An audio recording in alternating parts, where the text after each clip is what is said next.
The metal cabinet was the color of old gunmetal, the kind of gray that had stopped being a color years ago and become a fact about the world.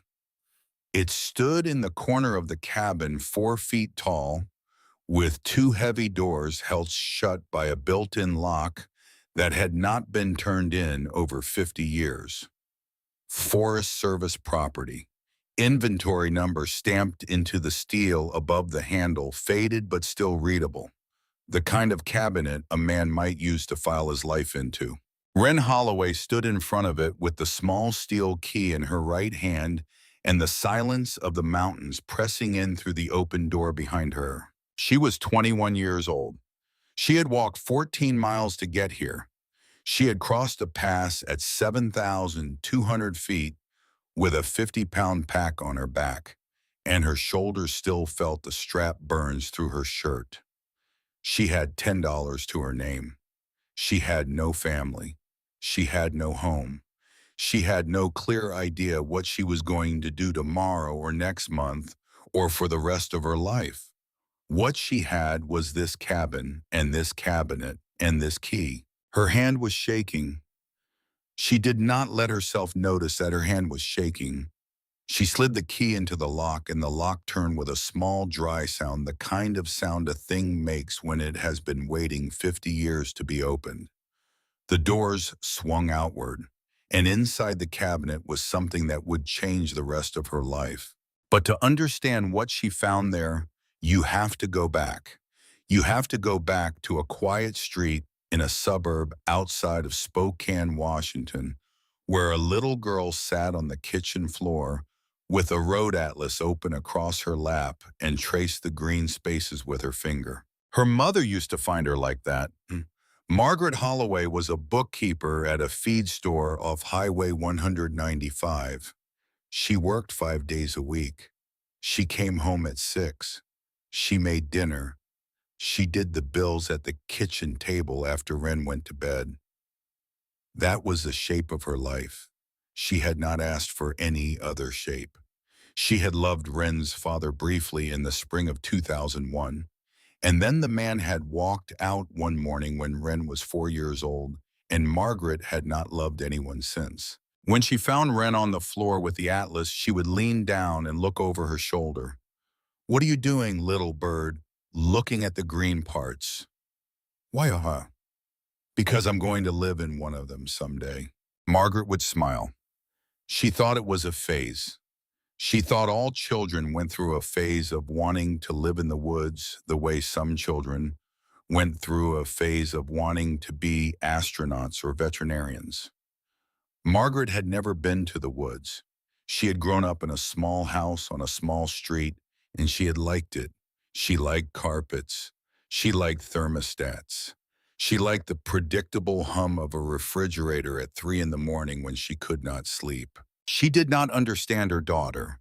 She loved her daughter completely, the way a single mother loves an only child, with the kind of love that does not ask whether it is being understood in return. But she did not understand her. The atlas Wren used was an old one dated 1992 that Margaret had bought at a garage sale for $2 when Wren was a baby. The cover was peeling. The pages were soft from being turned so many times. Wren did not care that it was outdated. She liked the green spaces. National forest wilderness areas, state parks. The places that did not belong to anyone or that belonged to everyone, which she understood even at 8 years old, were not the same thing. She would put her finger on a green patch and read the name out loud. Salmon Chalice, Bob Marshall, Frank Church. The names sounded like prayers. She started camping alone when she was 14. Margaret did not approve. Margaret made it very clear that she did not approve. But Margaret had also never figured out how to stop her daughter from doing things her daughter had decided to do, and Wren had decided. She took the city bus to the trailhead with her gear in a borrowed pack from the YMCA outdoor program, and she walked into the mountains for 3 days at a time, and she came back sunburned and dirty and quiet and changed. Margaret would meet her at the bus station. She would look her over for cuts and bruises. She would ask if she was hungry. She would not ask any other questions because she had learned that the answers were a kind of country she did not know how to enter. By 17, Wren had hiked over 800 miles of trail in Washington and Idaho. Most of it alone, most of it off the established routes. She knew how to read a topographic map the way some kids know how to read sheet music. She knew how to filter water. She knew how to identify edible plants. She knew how to start a fire in the rain with a single match, and she knew how to start one without a match if she had to. She read every Jack London story by the time she was 12. She kept a copy of Walden in the bottom of her pack at all times, though she had never finished it because she found Thoreau a little too pleased with himself, a little too sure he was the first man who had ever noticed that a pond was beautiful.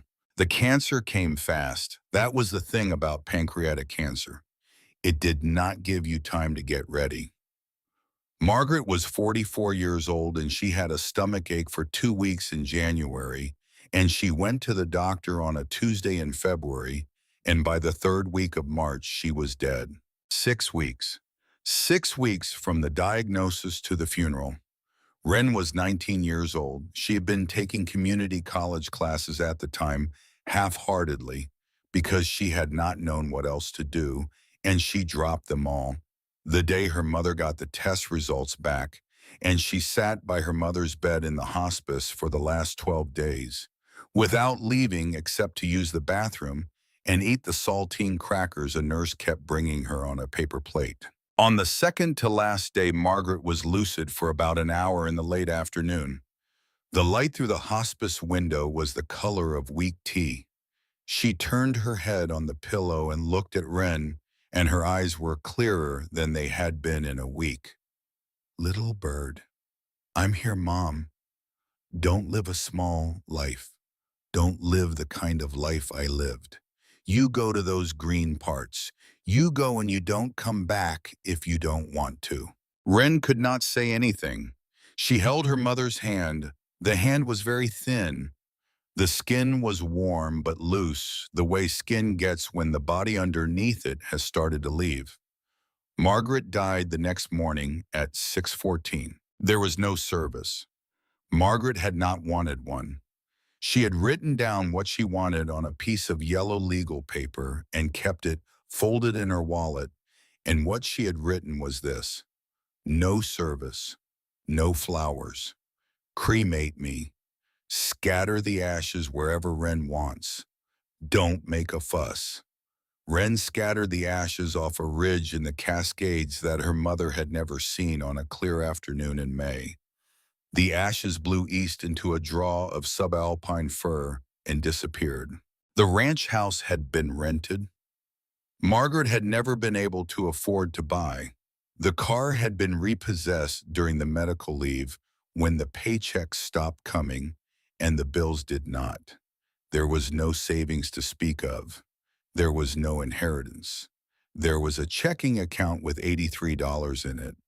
There was Margaret's wedding ring, which Wren took, and her old wool sleeping bag from before Wren was born, which Wren also took.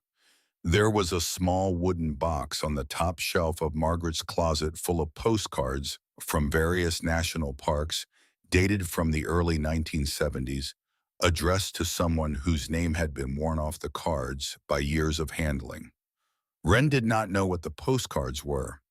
She put them in the box and the box in her pack, and she did not look at them again.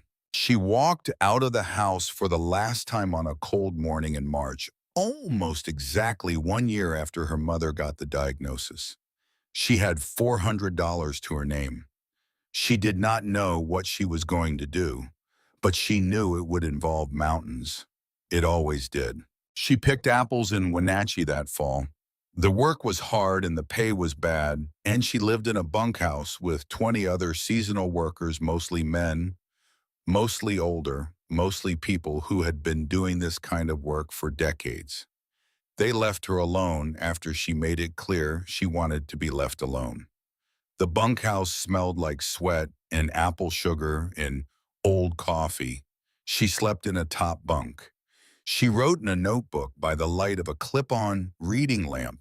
She kept her gear in a footlocker padlocked to the frame of the bunk. She worked at a backpacker hostel in Seattle that winter, washing dishes and cleaning bunks in exchange for a bed in a six-person dorm room and 3 meals a day in the common kitchen.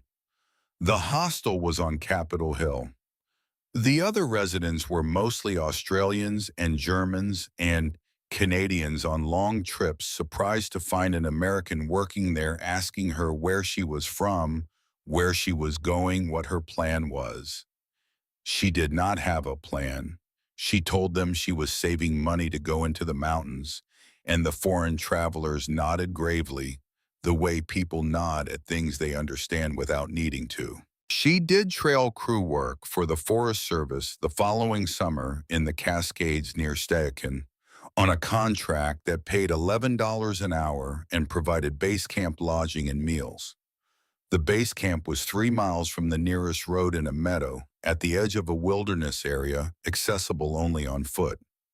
She lived in a wall tent with 3 other crew members, a tall, thin man named Royce who had been doing trail work for 30 years, a woman named Annika who was studying forestry at Oregon State, and a kid named Daniel who had just gotten out of the Army and did not say much. They worked 10-hour days, 6 days a week. They built water bars on muddy switchbacks. They cleared blowdowns with cross-cut saws because power tools were not allowed in wilderness areas. They cut trails through avalanche debris with axes and shovels and Pulaskis, which is a tool that has a flat axe blade on one side and a narrow grub hoe on the other, and which weighs about 4 pounds, and which is the most useful tool Wren had ever held in her hand. She would have done that work for free. But the seasonal jobs ended when the seasons changed. By the time Wren was 21, she'd been couch surfing and bus riding and hostel rotating for almost 2 years, and she was tired. Not tired in the body, tired in the way a person gets tired when they have been moving for so long that they have started to forget what it feels like to put their bag down. She wanted somewhere of her own. Not in the way most people meant the word. Not an apartment with a lease and a credit check and a deposit. She wanted somewhere remote, somewhere difficult, somewhere nobody else wanted, because the things nobody else wanted were the only things she could afford. She found the listing in February. She had been killing time in the public library in Coeur d'Alene, Idaho, where she had ended up after a bus from Spokane and a friend of a friend's empty couch, and she had been browsing the Forest Service surplus property pages on a public computer because she sometimes did that the way other people read real estate listings or browsed Zillow. The Forest Service occasionally sold off old buildings they did not need anymore. Fire lookouts, ranger stations, work camps. Most of them had been bought up years ago by collectors or developers, but a few sat in legal limbo, parcels too small or too remote or too encumbered with restrictions to attract any bidders. The listing was for an old district ranger station in the Salmon Chalice National Forest in central Idaho. The land had been deeded to a private holder in 1924. It had reverted to the county after the original family died out without heirs. The building had been used as a ranger outpost from 1927 to 1971, when the Forest Service consolidated its operations and closed the station. It had been sitting empty for over 50 years. The county had been trying to sell it at tax auction since 2008. The asking price was $10. The catch was the access. The ranger station was 14 miles from the nearest paved road. 8 of those miles were on a Forest Service road that was closed to vehicles from October to June due to snow. The remaining 6 miles were on a foot trail that climbed over a 7,200-foot pass. There was no electricity, no running water, no septic, No phone service. The nearest town was Stanley, population 116 an hour from the trailhead by car. Wren sat at the library computer and looked at the listing for a very long time. Then she opened a new tab and pulled up the topographic map for that section of the Salmon Chalice. She found the parcel, a small blue square in the middle of a sea of green and brown contour lines. She traced the trails that led to it. She measured the distances. She calculated the elevation gain. She looked at where the creeks ran, where the ridges formed natural windbreaks, where the south-facing slopes would catch the most sun in winter. Then she walked to the bus station and bought a ticket to the county courthouse. The county clerk's office was on the second floor of a brown brick building that had been put up sometime in the 1970s and had not been updated since. Fluorescent lights buzzed in the ceiling. The carpet was the color of cooked oatmeal. A woman behind the desk, mid-40s, tired-eyed with a nameplate that read Mrs. Lasco, looked up when Wren came in. "Help you. I want to buy the ranger station, the one on the surplus list, Salmon Chalice." The woman's expression did not change, but something in her shoulders did. "You sure?" "Yes." "Honey?" "Yes." The woman looked at her for a moment. She looked at the pack on Wren's back. She looked at the boots. She looked at the way Wren stood. Then she sighed and pulled a folder from a drawer behind her. "3 people have bought that place in the last 15 years. All 3 quit. One of them was a contractor from Boise, had money, had a plan, lasted 4 months. One of them was a survivalist type, came up here from Arizona, lasted about 6 weeks. One of them was a writer from New York, lasted 10 days. Okay. You hearing me?" "Yes." "There's a reason it's still on the list." "I know." The woman looked at her again. Wren did not look away. "You got the $10. Wren reached into the front pocket of her pack and pulled out a thin nylon wallet. She unzipped it. Inside were a single $10 bill and 4 ones, which was all the money she had in the world. She took out the 10 and laid it on the counter. The woman took the bill. She did not pick it up right away. She looked at it for a long second, the way a person looks at a thing she is about to lose. Then she put it in the cash drawer. She slid a clipboard across the counter with a stack of papers on it. "Sign the bottom of each, initial where I've marked. There's a quitclaim deed at the back. The county makes no warranties about the condition of the building, the access, or the legal status of any improvements made by previous owners or tenants. You're buying it as is. You understand?" "Yes." Wren signed. She initialed where the woman had marked. The pen was cheap and the ink kept skipping. When she got to the last page, she paused. The page listed the previous Forest Service personnel who had served at the station. It was just a record-keeping page included for historical reference. There were 5 names on it. The last name on the list, the ranger who had served from 1958 to 1971, when the station was closed, was Elias Thornton. Wren signed. The woman took the clipboard back. She filed the papers. She handed Wren a copy of the deed in a small manila envelope with a single key in it, an old skeleton key, the kind nobody made anymore. "There's something else I should probably tell you," the woman said. "What?" "The Forest Service has tried to seal that cabin 3 or 4 times over the years. Boards over the windows, padlock on the door. Every time they go up there to check on it, the seals have been broken and the boards taken down. They never figured out who was doing it. They eventually stopped trying." "Okay. I'm just saying someone's been keeping an eye on that place for a long time." Wren put the deed in her pack. She put the key in her front pocket. "Thank you." "Honey?" "Yes." "Be careful. The bus to Stanley took 6 hours and it dropped her off in front of a single gas pump on a main street that was 3 blocks long. It was the second week of May. The snow was off the lower elevations but still streaked across the high country. A cold wind was coming down the Sawtooth Valley. Wren shouldered her pack and walked the length of the town in about 4 minutes. There was a diner at the south end. The sign said Reeves Cafe. The windows were fogged from the inside. Wren went in and sat at the counter and ordered a cheeseburger and fries and a chocolate milkshake. The woman behind the counter was about 60 years old.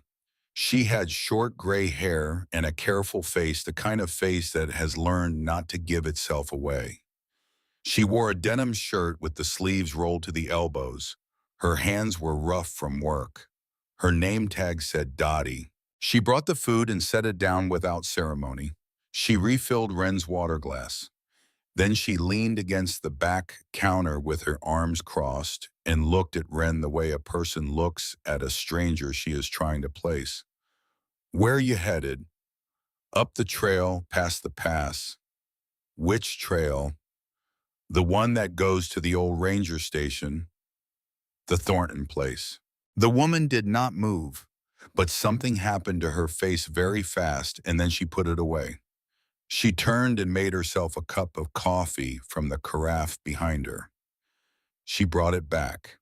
She took a sip. "You bought that cabin?" "Yes, ma'am." "From the county?" "Yes, ma'am." The woman was quiet for a long time. Wren ate her cheeseburger. The cheeseburger was the best cheeseburger she had eaten in 2 years. She did not remember when she had last eaten a hot meal that someone else had cooked. "How much did you pay?" $10. The woman almost smiled. It was not quite a smile, but it was the closest thing her face had done since Wren had walked in. "That sounds about right." "Did you know him?" "The ranger." The woman looked at her for a long moment. "Eat your burger, honey. The trail is long." When the bill came, the woman had not charged her for the milkshake. The trailhead was 12 miles north of Stanley. Wren had hitched a ride with a fly fisherman in a beat-up Ford pickup who had been heading that direction anyway and who had asked her no questions during the drive. He let her out at the parking area and lifted his cap and drove on. The parking area had room for maybe 6 vehicles. There were no other cars there. A wooden Forest Service sign at the start of the trail listed the destinations and the distances. Wren read it. She was at 6,200 feet. The pass was at 7,200 feet, 6.5 miles in. The cabin was 8 more miles past the pass on the far side of the valley. She started up the trail. She had gone about a quarter of a mile when a man stepped out from the trees on her left. He was in his early 50s. He was wearing a Forest Service uniform shirt under an open canvas jacket, faded jeans, and worn brown leather boots. He had a chest of about a barrel and shoulders to match. His face was the kind of face that did not move unless it had to. There was a holstered radio on his belt and a small notebook in his shirt pocket. The name patch on his shirt said Brennan. He looked at Wren for a long second without saying anything. "You got a permit?" "I'm not camping. I'm going to my cabin." "Your cabin?" "The Thornton place. I bought it from the county last week." He did not react. He looked at her the way people look at a thing they are trying to figure out from a distance. He looked at her boots. He looked at her pack. He looked at the way she stood with the weight on her hips and not on her shoulders, the way a person stands who has carried a pack a long way before. "How old are you?" 21. "You've been over the pass." "Not this one." "You know what's up there." "Have the topo, I have a compass, I have the deed and a key." He looked at her for another long second.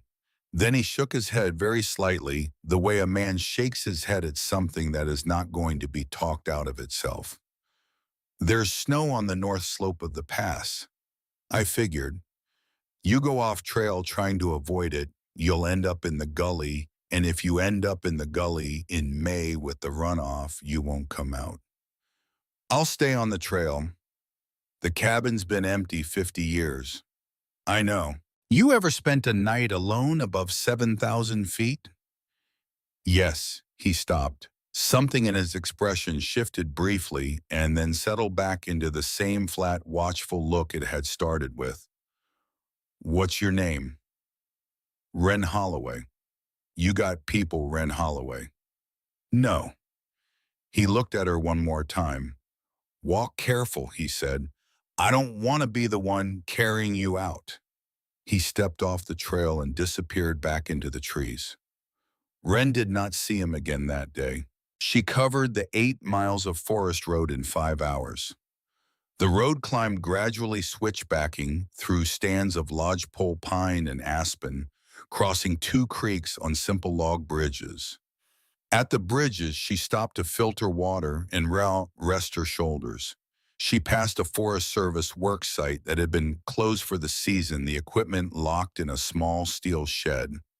She passed an old burn from a fire decades earlier, the dead trees standing silver gray against the fresh green of new growth coming up around their bases. She camped at the base of the pass that night in a small, flat clearing, beside a frozen creek, eating a cold dinner of bread and cheese and watching the stars come out one by one above the ridge. It was below freezing by midnight. She wore her thermal underwear inside her sleeping bag. She put her water bottle inside the bag with her so it would not freeze. She slept the deep, heavy sleep of someone whose body had been working all day. She woke at dawn. Frost was thick on the outside of her sleeping bag. Her breath made clouds in the cold air. The eastern sky was the color of pale rose behind the dark teeth of the granite ridge above her. She climbed the trail to the pass. The trail was steep, switchbacking up a north-facing slope that still held patches of late-season snow in the shaded sections. She kicked steps where she had to. She used her trekking poles for balance. She stopped twice to drink water and once to eat a granola bar. The pass was at 7,200 feet, a narrow gap between 2 granite peaks where the wind always blew. When she reached it, she stood for a moment in the wind and looked back the way she had come and forward the way she was going. And in either direction, she saw nothing but mountains.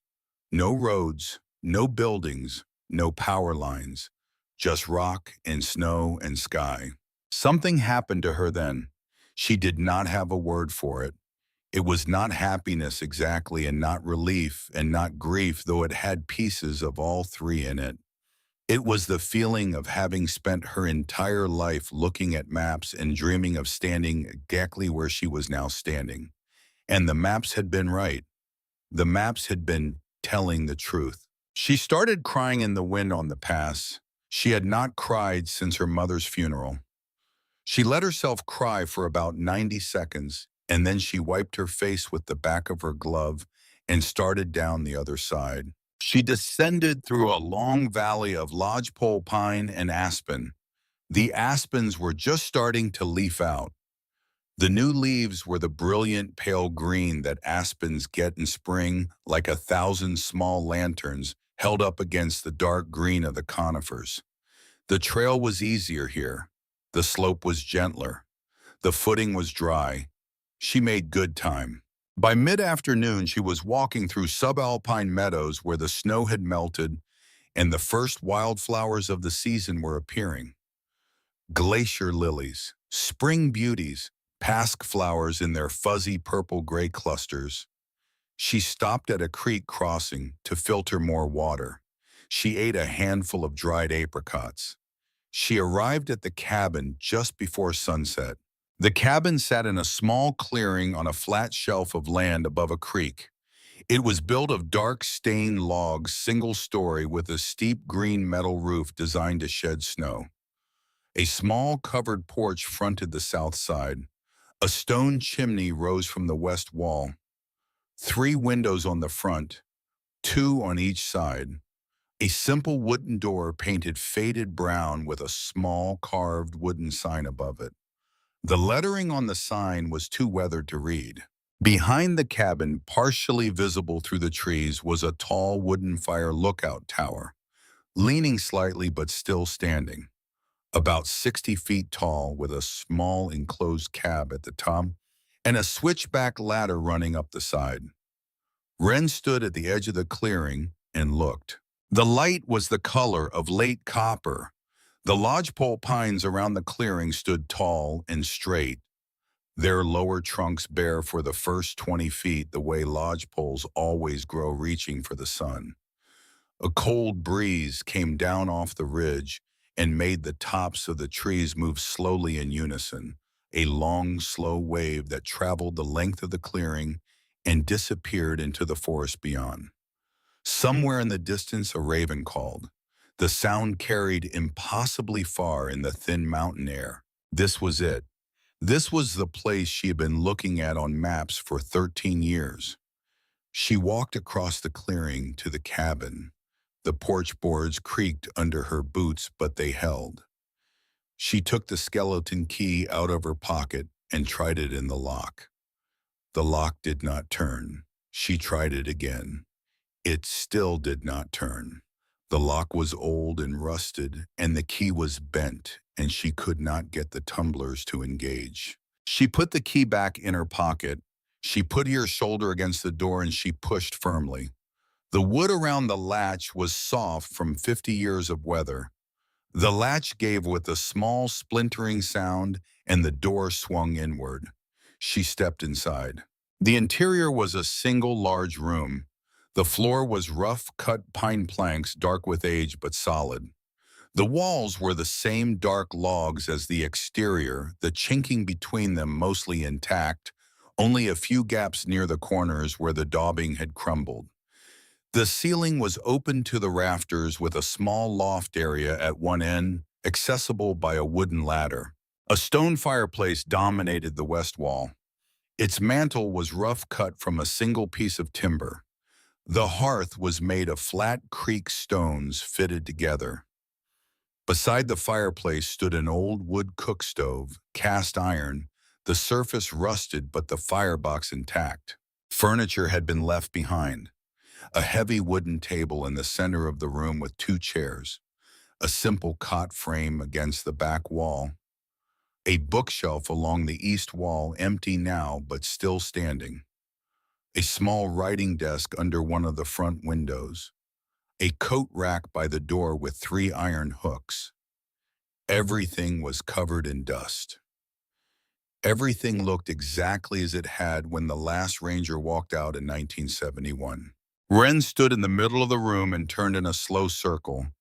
She took it all in, the fireplace, the cook stove, the empty bookshelf, the table, the desk, the hooks by the door. She felt very strongly the presence of the man who had lived here for 13 years and then walked out and never come back.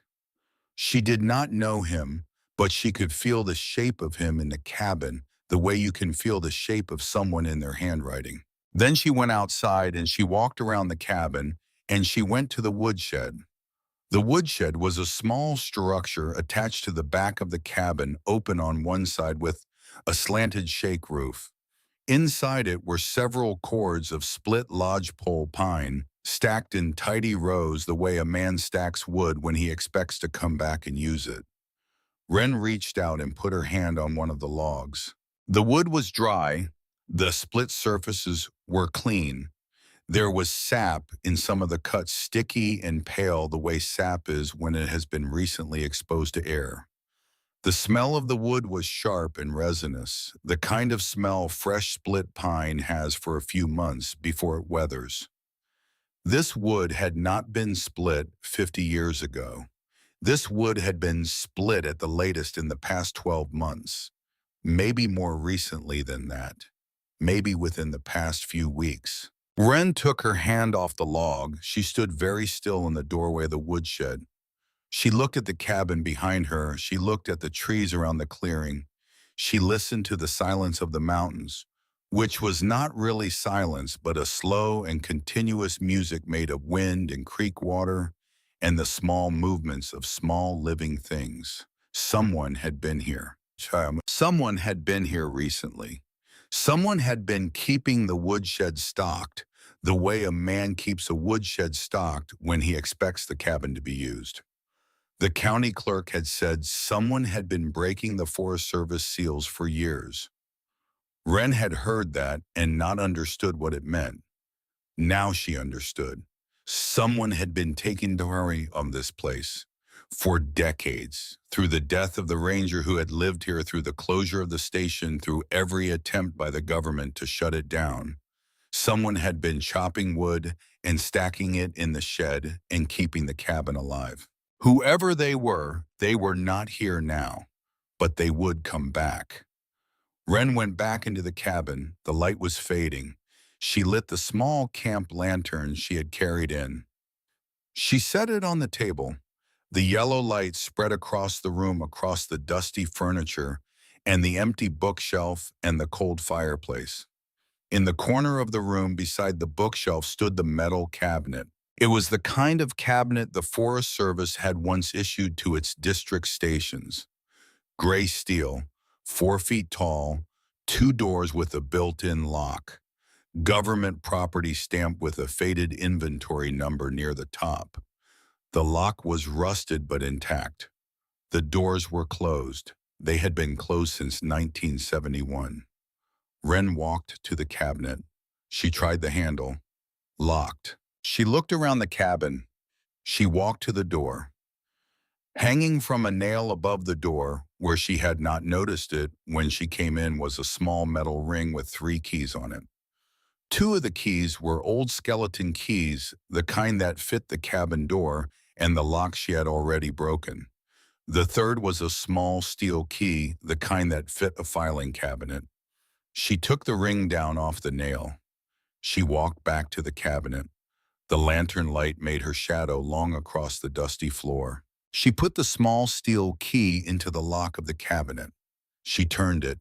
The lock opened. She stood there for a moment with her hand on the cabinet door. She thought about her mother. She thought about Margaret, who had wanted her to go to the green parts. She thought about the postcards in the wooden box on the closet shelf addressed to a name she had never known. She thought about the man who had built a fire in this fireplace 50 years ago, the man whose name was on the Forest Service personnel record, the man whose keys she was holding in her hand right now. Then she opened the cabinet doors. The first thing she saw was the maps. Hundreds of them. Topographic maps, fire boundary maps, trail maps, hand-drawn route maps. They were folded and stacked on the cabinet shelves, organized by region. Each one was labeled in pencil on the cover with a date and a description. Wren did not know much about map collecting, but she knew enough to know that some of these were rare. Original USGS surveys from the 1930s. Hand-corrected fire response maps from the 1940s. Route maps from before the modern trail system existed. The kind of maps that collectors paid serious money for. The kind of maps that ended up in special archives in university libraries behind glass. But it was not the maps that made her stop breathing. On the bottom shelf of the cabinet, stacked neatly behind the map collection, were 3 canvas bags, each one tied with twine. She lifted one out. It was heavy. She set it on the floor beside her. She knelt down. She untied the knot. Inside the bag was money. Old paper money. 20s, 50s, bound in stacks with the kind of paper bands banks used to use. Each stack was labeled with a year in pencil on the band. 1962, 1963, 1964. The bands were faded, but the writing was still readable. She opened the second bag. More money, more bands, more years. She opened the third bag. The same. She counted everything sitting on the dusty pine floor of the cabin.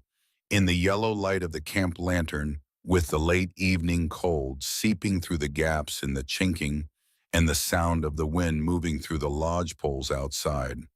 The bags contained a total of $39,800 in old bills, organized by year from 1958 to 1971. At the back of the cabinet behind the bags was a leather portfolio, hand-stitched, the leather dark and oiled and soft from age. Wren took the portfolio out. She set it on the table. She opened it. Inside was a single typed letter on Forest Service letterhead dated June 30th, 1971. The letter began, "To the next person who finds this cabin.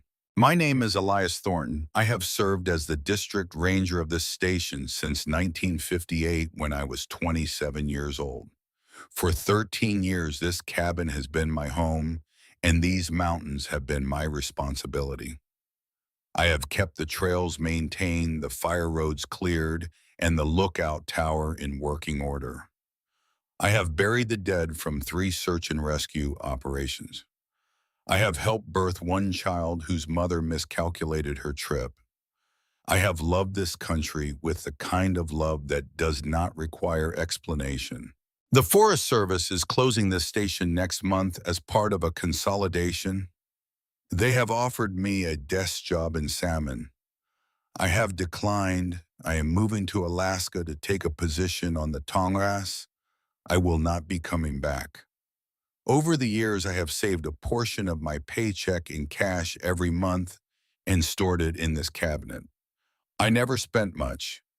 The cabin was free. The food was mostly what I caught or grew. The only thing I bought regularly was coffee. The money has accumulated. I am leaving it here. I am not leaving it for the Forest Service. They have decided this place is no longer worth their attention, and I disagree, and I will not reward that decision by giving them my savings. I am leaving it for whoever finds this cabin next. If the Forest Service sells it, it will go to whoever buys it. If a hiker breaks in and finds it, it will go to that hiker. If the cabin sits empty for 100 years and then a wildfire burns it down, the money will burn with the building, and that is also acceptable to me. What I want is for the money to belong to someone who values this place. Anyone who walks 14 miles to get here and who opens a Forest Service cabinet with the key I left hanging by the door has earned the right to whatever I have left behind. I will not be the person to decide who that is. I will trust the mountains to decide the way I have trusted them for 13 years. Take care of the cabin if you can. The roof is good for another 20 years if you keep the snow off it. The chimney needs repointing. The lookout tower is structurally sound, but the cab needs new windows. Don't climb it in high wind. The west window of the cabin sticks in damp weather. There's a spring 200 feet north behind a large boulder shaped like a turtle. This place taught me everything I know about being alive. I hope it teaches you too. Elias Thornton, June 30th, 1971. Wren read the letter twice. Then she folded it carefully and she put it back in the leather portfolio, and she put the portfolio on the table beside the lantern. She stood up. Her knees were stiff from kneeling on the floor. She walked outside onto the porch. The mountains were turning pink in the last of the sunset light. The lookout tower stood dark against the western sky. The wind had dropped. The air smelled of pine resin and distant snow, and the slow cold of an alpine evening coming down. She thought about the woodshed, about the freshly split logs, about the man, whoever he was, who had been keeping this cabin alive while everyone else had given up on it. She thought about Elias Thornton, who had trusted the mountains to decide who would come next. She thought about her mother, who had told her not to live a small life. She thought about the $10 she had laid on the counter of the county clerk's office. She did not know yet who had been chopping the wood. She did not know yet what kind of trouble was going to come for her. She did not know that the Forest Service was going to come back. She did not know that a man named Hank Brennan, who had stopped her at the trailhead and watched her go, had reasons of his own for being interested in this cabin. She did not know that there were 43 men scattered across the American West, and most of them long dead by now, who had once stayed in this cabin and gone on to live the rest of their lives because of it.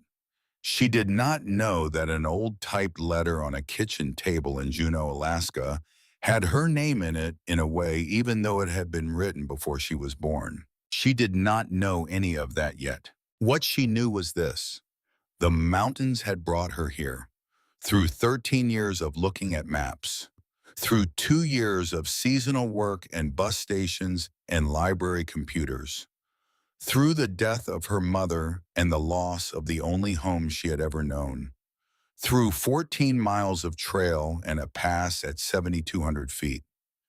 The mountains had brought her exactly here, to this porch, at this hour, with $10 spent and a cabin behind her and a sky turning the color of cold iron above her. She stood on the porch in the fading light and she said out loud to no one and everyone, "I'm going to take care of it."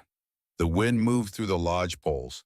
Somewhere up the ridge, a raven called once and was answered very faintly by another raven much farther away. Wren went back inside the cabin and shut the door behind her. She slept on the floor that first night. She did not light a fire. She wanted to spend the first night the way Elias Thornton might have spent his before he had made the cabin his own. She rolled out her sleeping pad in front of the cold fireplace and got into her mother's old wool sleeping bag and lay there in the dark, listening to the wind move through the lodgepole pines outside, listening to the small creakings and settlings of an old log building cooling down at the end of a long day. She thought about the woodshed. She thought about the canvas bags. She thought about a man she would never meet who had typed a letter on Forest Service letterhead in June of 1971 and walked away from his entire life with nothing but what he could carry. She slept the heavy sleep of the very tired. When she woke at dawn, the first gray light was coming through the east window, and her breath was making small clouds in the cold air, and she felt for a moment in that suspended moment between sleep and waking that she had come home. She did not touch the money for a long time. It sat in the metal cabinet in the 3 canvas bags behind the locked doors, with the letter folded back into the leather portfolio on the top shelf. She kept the small steel key on a loop of paracord around her neck under her shirt. The money belonged to her now. The county had sold her the cabin and everything in it. The letter had said plainly that whoever found the cabinet had earned what was inside. Legally and morally, the $39,800 was hers. But it did not feel like hers. Not yet.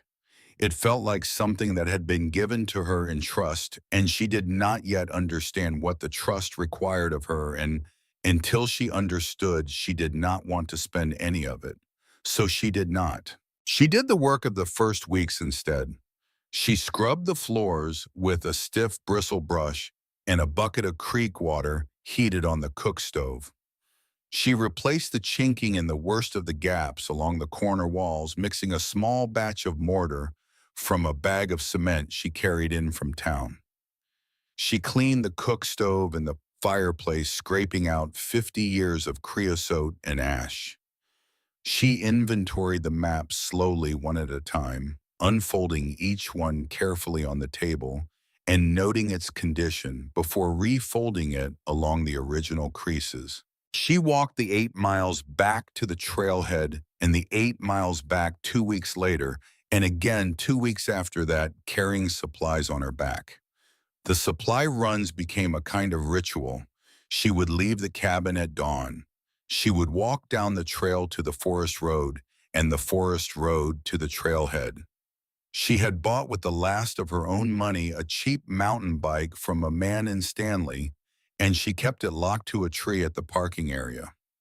She would ride it the few miles to the small store in Stanley, do her shopping, eat a hot meal at the diner, and ride back. Then she would lock the bike again and walk 14 miles uphill, carrying everything she had bought. She learned what she actually needed, which was less than she had thought: salt, coffee, flour, dried beans, rice, cooking oil, soap, toothpaste, batteries for her headlamp. A few books at a time from the small free trade box on the porch of the bookstore in Stanley. Newspapers a few weeks old that the diner gave her for free. She decided eventually that she could sell some of the maps. Not many, just a few. Enough to give herself a small cushion that did not come from Elias Thornton's money. She picked 6 of the rarest ones, the ones she could most afford to part with, and she carried them into Boise on a long bus ride and sold them through a dealer in vintage cartography who had a small office above a hardware store on the edge of the old downtown. The dealer was a thin man in his 60s with reading glasses on a chain around his neck. He looked at the maps for a long time without saying anything. He asked her where she had gotten them. She said her grandfather had collected them. The dealer did not press. He paid her $11,000 in a cashier's check, and he asked before she left whether she had any more of similar quality. She said she did not know yet. The $11,000 went into a small bank account she opened that same afternoon at a credit union 3 blocks away. It was the first bank account she had ever had in her own name. Then she went back to the mountains. It was during her 3rd supply run to Stanley that she met Augustus Whitfield. She had stopped at the diner for a cheeseburger the way she did every time, and Dottie had brought it without being asked with extra pickles the way she had figured out Wren liked them. Wren was halfway through the burger when the front door opened and a tall, thin old man came in. He was wearing a green canvas chore coat that had been mended at the elbows, dark wool pants, and old leather work boots. He had a long, narrow face under a battered felt hat and a gray beard trimmed close and the kind of pale blue eyes that look through things rather than at them. He came in slowly. He did not look around. He went to a stool at the far end of the counter and sat down, and Dottie poured him a cup of coffee without asking and set a small pitcher of cream beside it. He nodded once. Wren watched him at the back bar mirror. After a minute, Dottie wiped her hands on her apron and walked the length of the counter and stopped between them. "Gus," she said, "this is the girl." The old man turned his head. He did not speak for a long moment. He looked at Wren the way a man looks at a thing he has been told about but has not yet believed in. Then he said, "How old are you?" 21. "You been up to the cabin?" "I live there." "How long?" "Coming up on 6 weeks." He looked at her for another long second. Then he nodded very slightly and turned his head back toward his coffee. "Sit down," Dottie said. "Both of you sit at a table. I'll bring more coffee." They sat at a small table by the front window. The old man took off his hat and set it on the empty 3rd chair, crown down, the way men of his generation set hats down on tables. He folded his hands on the table in front of him. The skin on the back of his hands was thin and spotted, and there were old white scars across the knuckles. The kind of scars a man gets from 40 years of working with axes and saws and falling trees. He said, "My name is Augustus Whitfield. People call me Gus." "Wren Holloway." "I know your name, Dottie told me." He was quiet for a moment. "I worked with Elias Thornton off and on from 65 to 71. I was a faller for the timber outfits, mostly down in the Frank Church country, and I worked with the Forest Service some when they needed a contract crew. I knew him as well as anybody around here knew him." Wren did not say anything. She let him talk. She had learned in her 2 years on the road that when an older man started telling a story he had been carrying for a long time, the worst thing you could do was push him. You let him take the time he needed. You waited. "He was a good man," Gus said. "Quiet, kind in a hard country sort of way. He read more books than anybody I've ever known.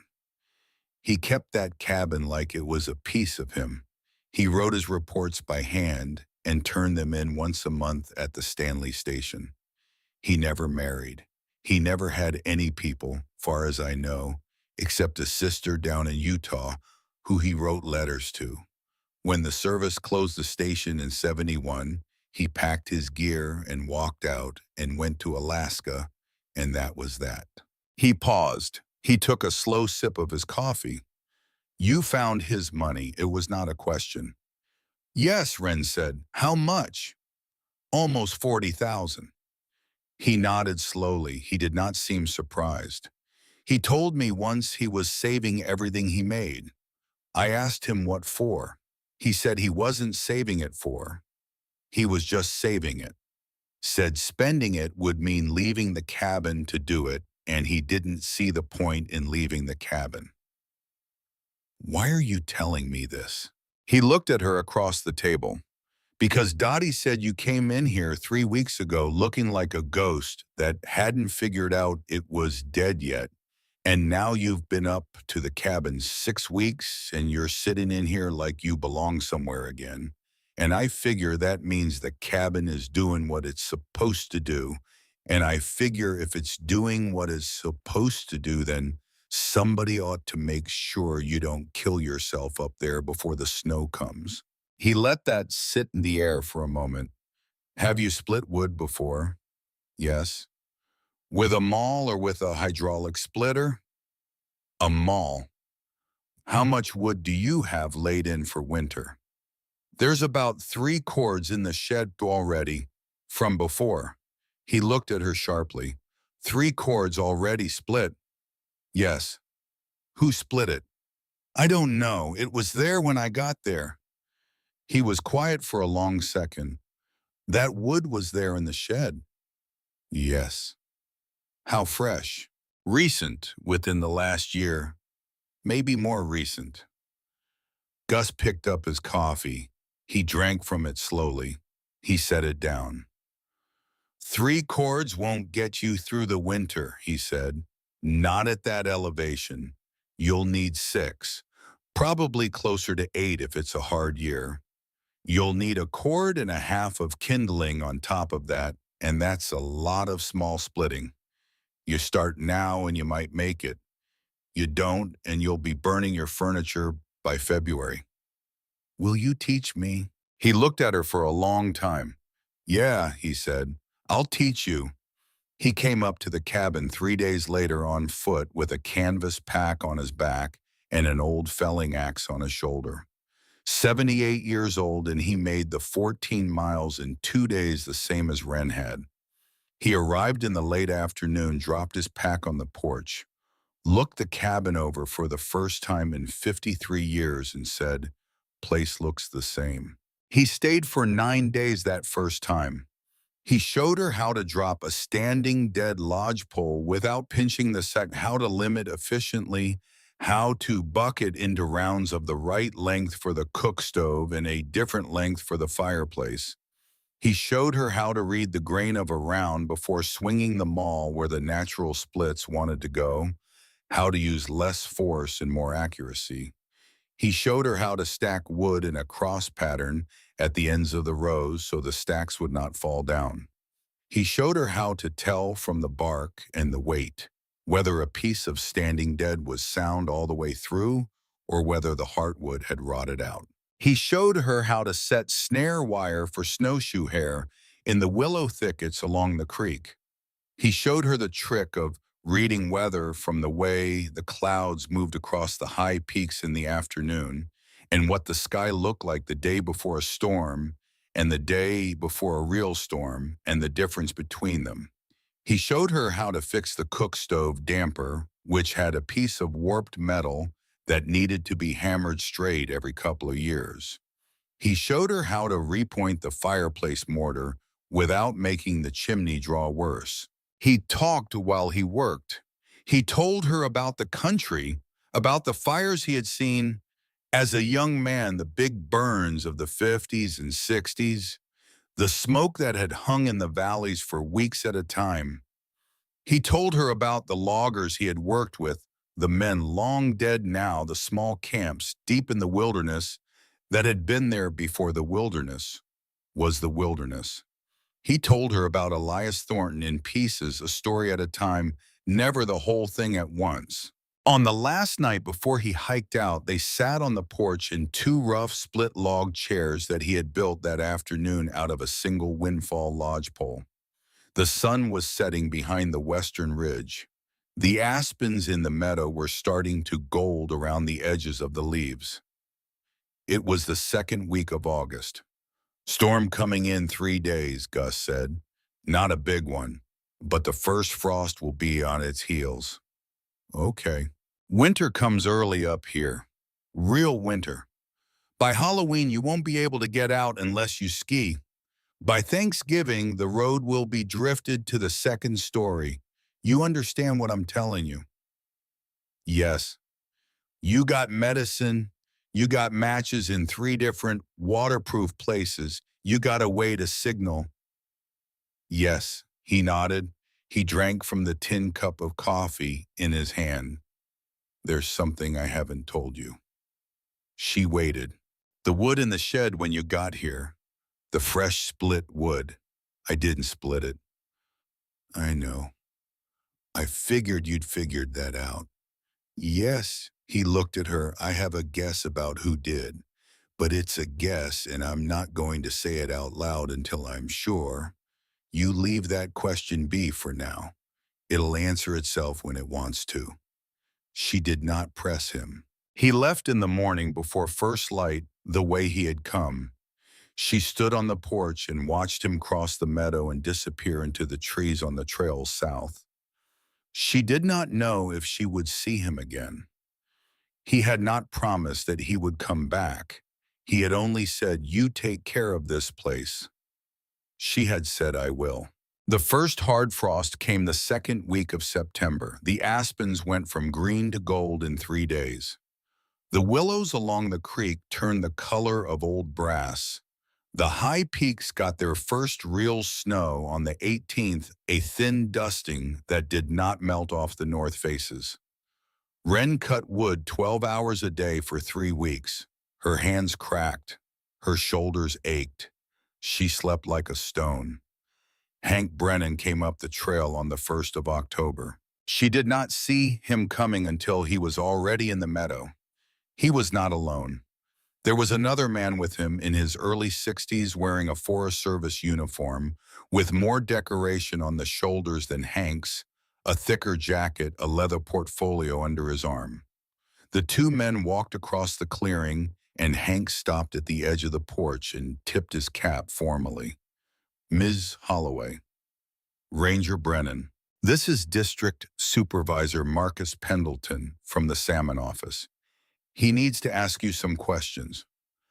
The supervisor was a tall, heavy man with a careful, professional smile that did not reach his eyes. He had soft hands. He had not walked the 14 miles in. Wren could tell by his boots. "How'd you get up here?" she said. "Helicopter," Pendleton said.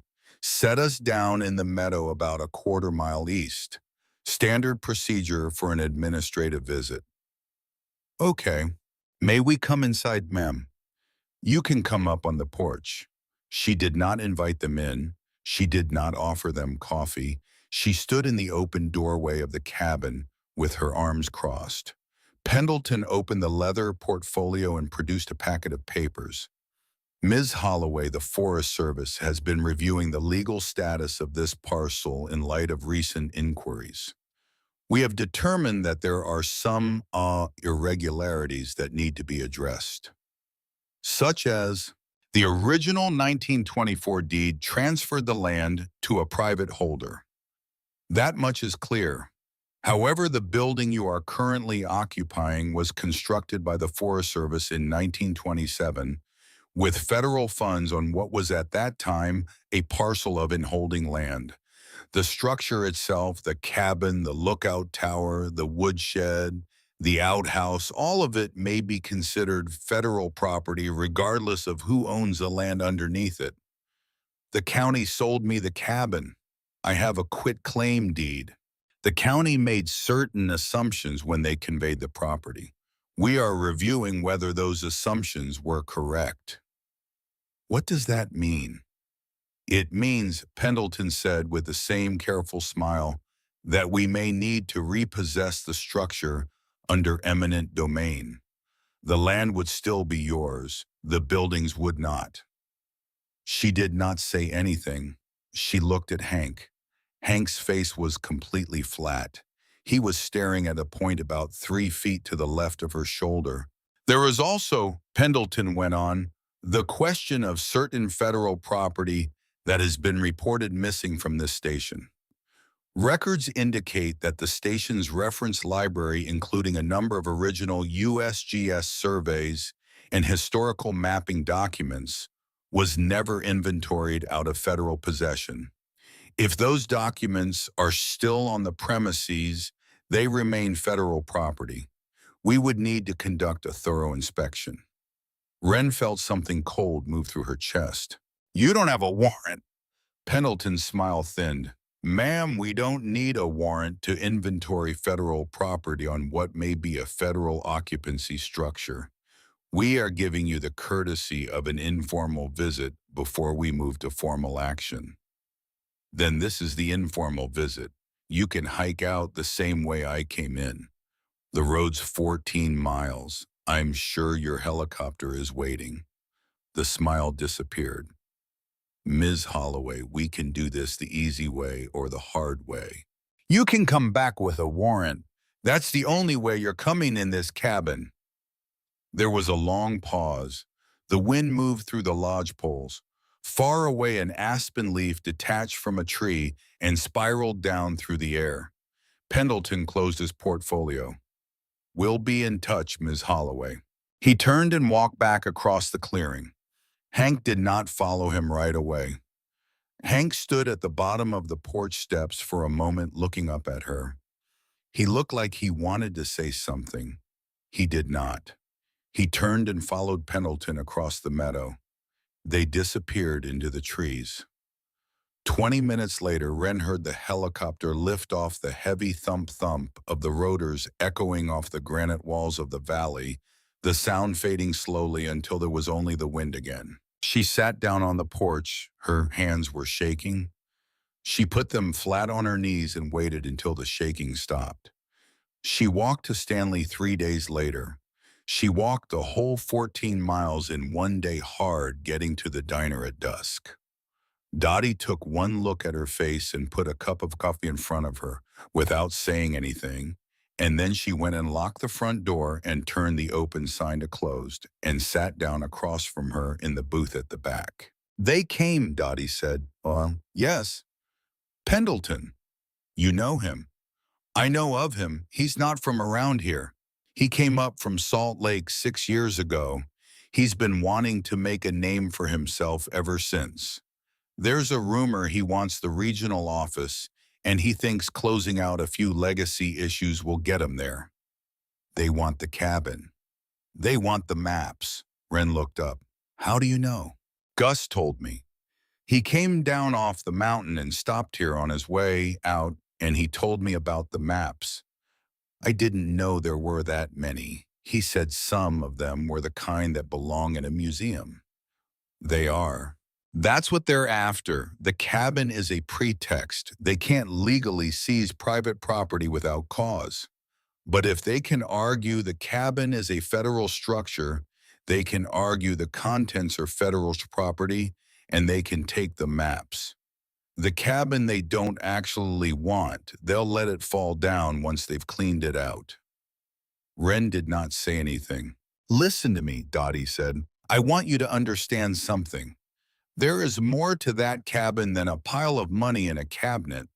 Elias Thornton was a complicated man. He was not just a ranger. He was something else too. Something he never put in any official report. And there are people in this valley who knew about it and have kept their mouths shut for 50 years, and I am one of them. I am going to tell you some of it now. Not all of it. Some of it isn't mine to tell. but some of it is, and you need to know. She paused. She drank from her coffee.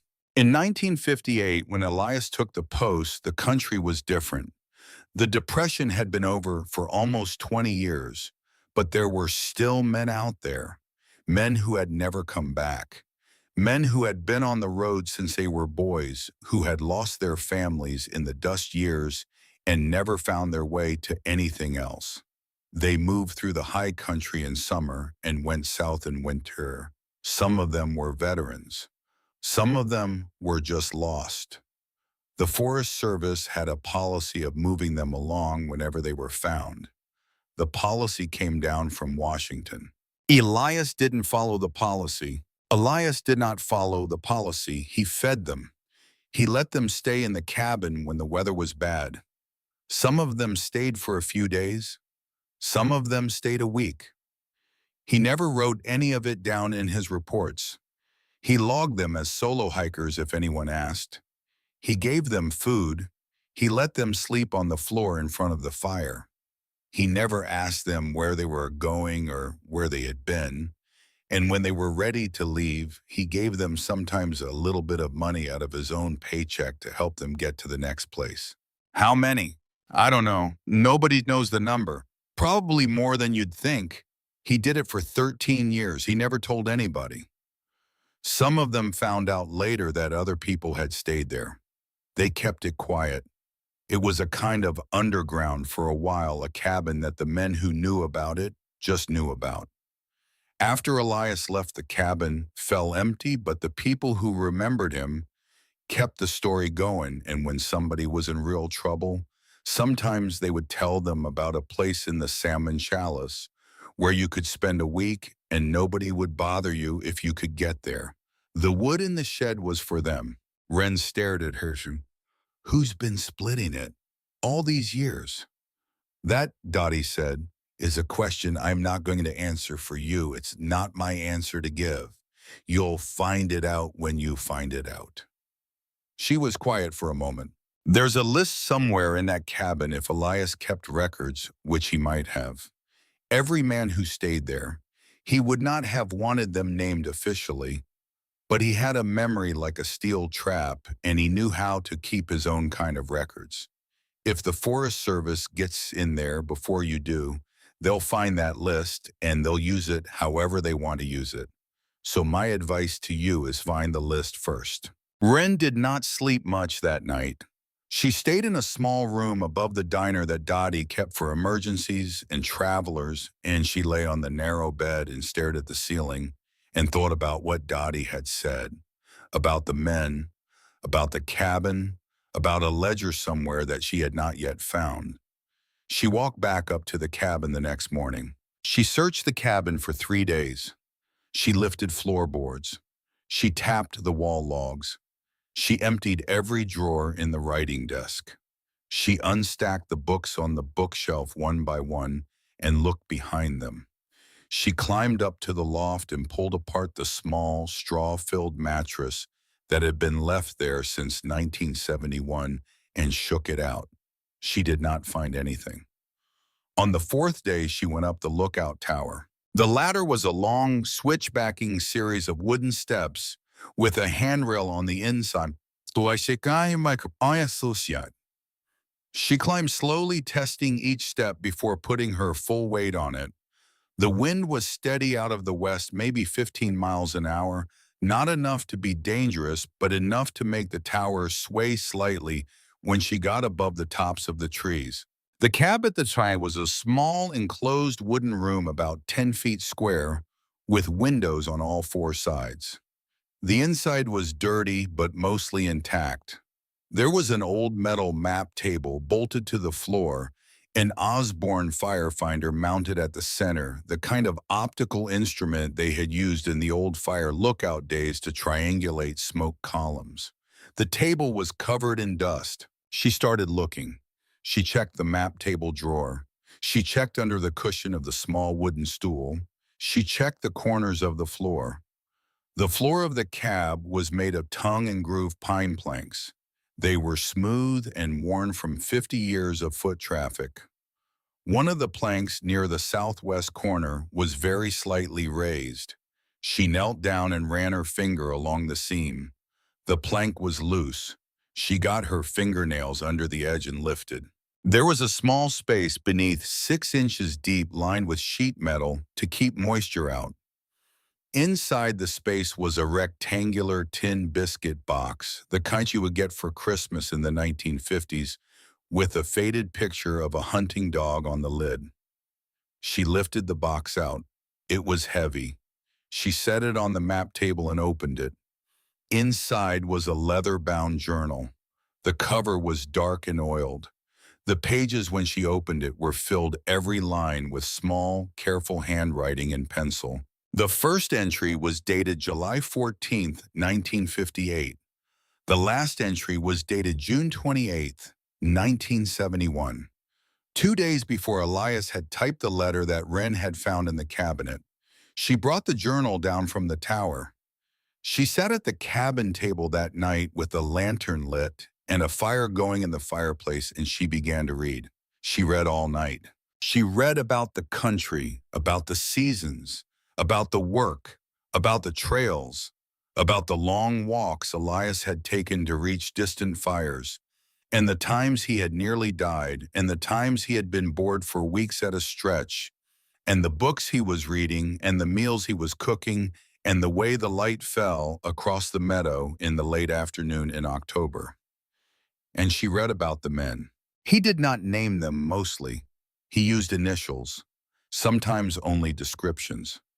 A man who came in October of 1961, who said his name was Frank, but whose wedding ring on a leather cord around his neck was engraved with a different name.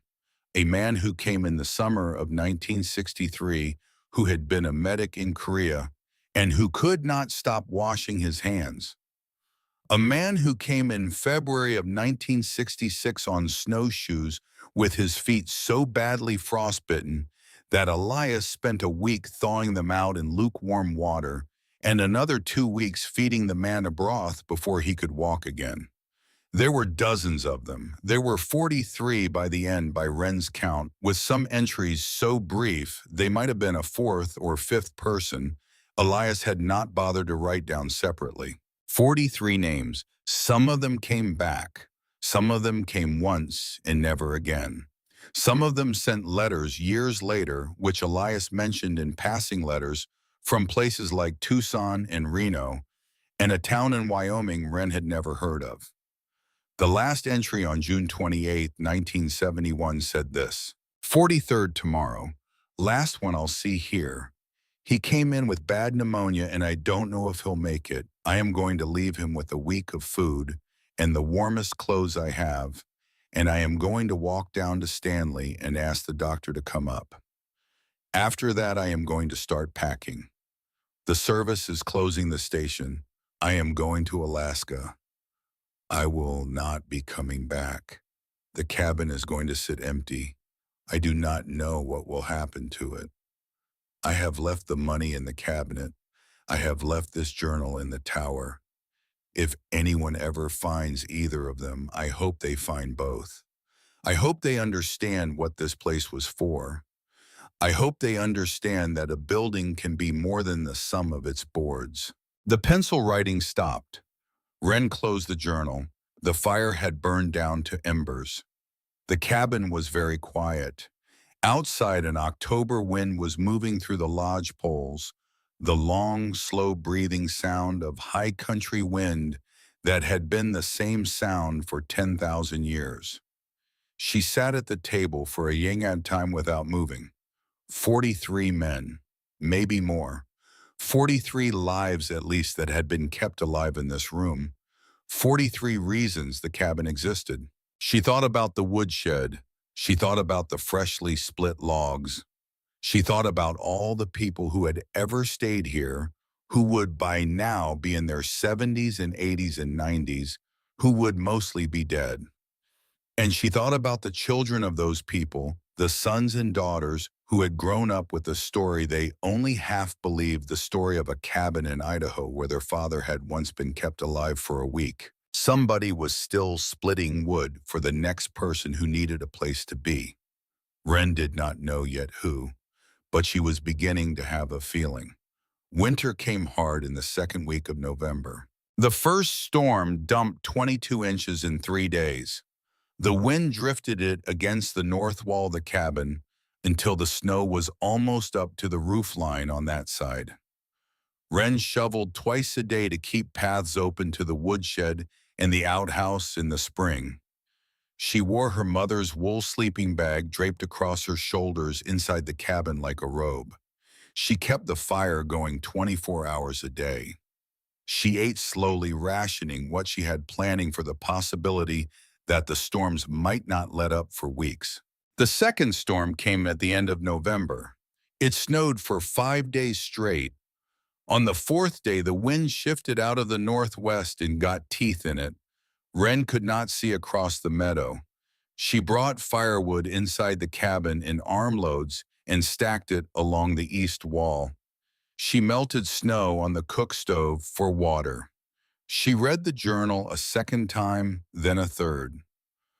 On the seventh night of December, in the middle of a clear, cold spell between storms, she heard something in the meadow. It was about 3 in the morning. The cabin was dark except for the orange glow of the bank fire. She had been asleep in the cot. She came awake all at once the way you do when something is wrong. She lay still listening. A footstep in the snow, outside the cabin, slow and careful and making the small, dry crunch of fresh powder underfoot. Then another. Then silence. Then the sound of someone very quietly lifting an armload of split lodgepole pine off the stack in the woodshed and setting it down somewhere else. Wren got out of bed without making any sound. She put on her boots without lacing them. She took the small flashlight from the shelf by the door and held it in her left hand without turning it on. She went to the cabin door and she opened it just enough to see out. A figure was standing at the woodshed. A man, tall, heavy in the shoulders, wearing a long canvas coat and a fur hat. He had a sled beside him in the snow, the kind of sled a man uses to haul firewood, and he was loading split logs onto it from a small pile he had apparently brought with him. He was not taking wood from the shed. He was adding wood to it. Wren stood in the cabin doorway for a long second. The man had not seen her.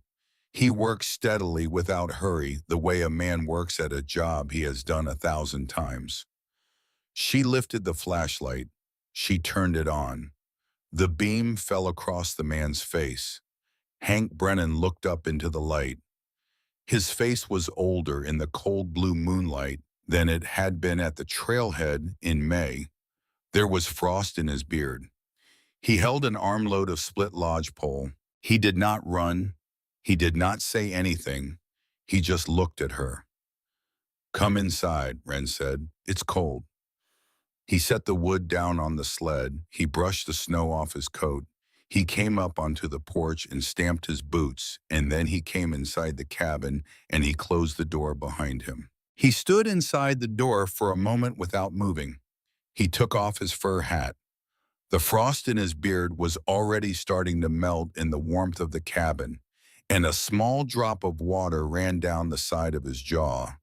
He looked around the room slowly, the way a man looks at a place he has known for a longest time but has not stood inside of in years. His eyes went to the fireplace, to the cook stove, to the bookshelf, to the cot, to the metal cabinet in the corner. He took it all in, then he looked at Wren. "You weren't supposed to see me," he said. "I know. I should leave. Sit down, Hank." He hesitated.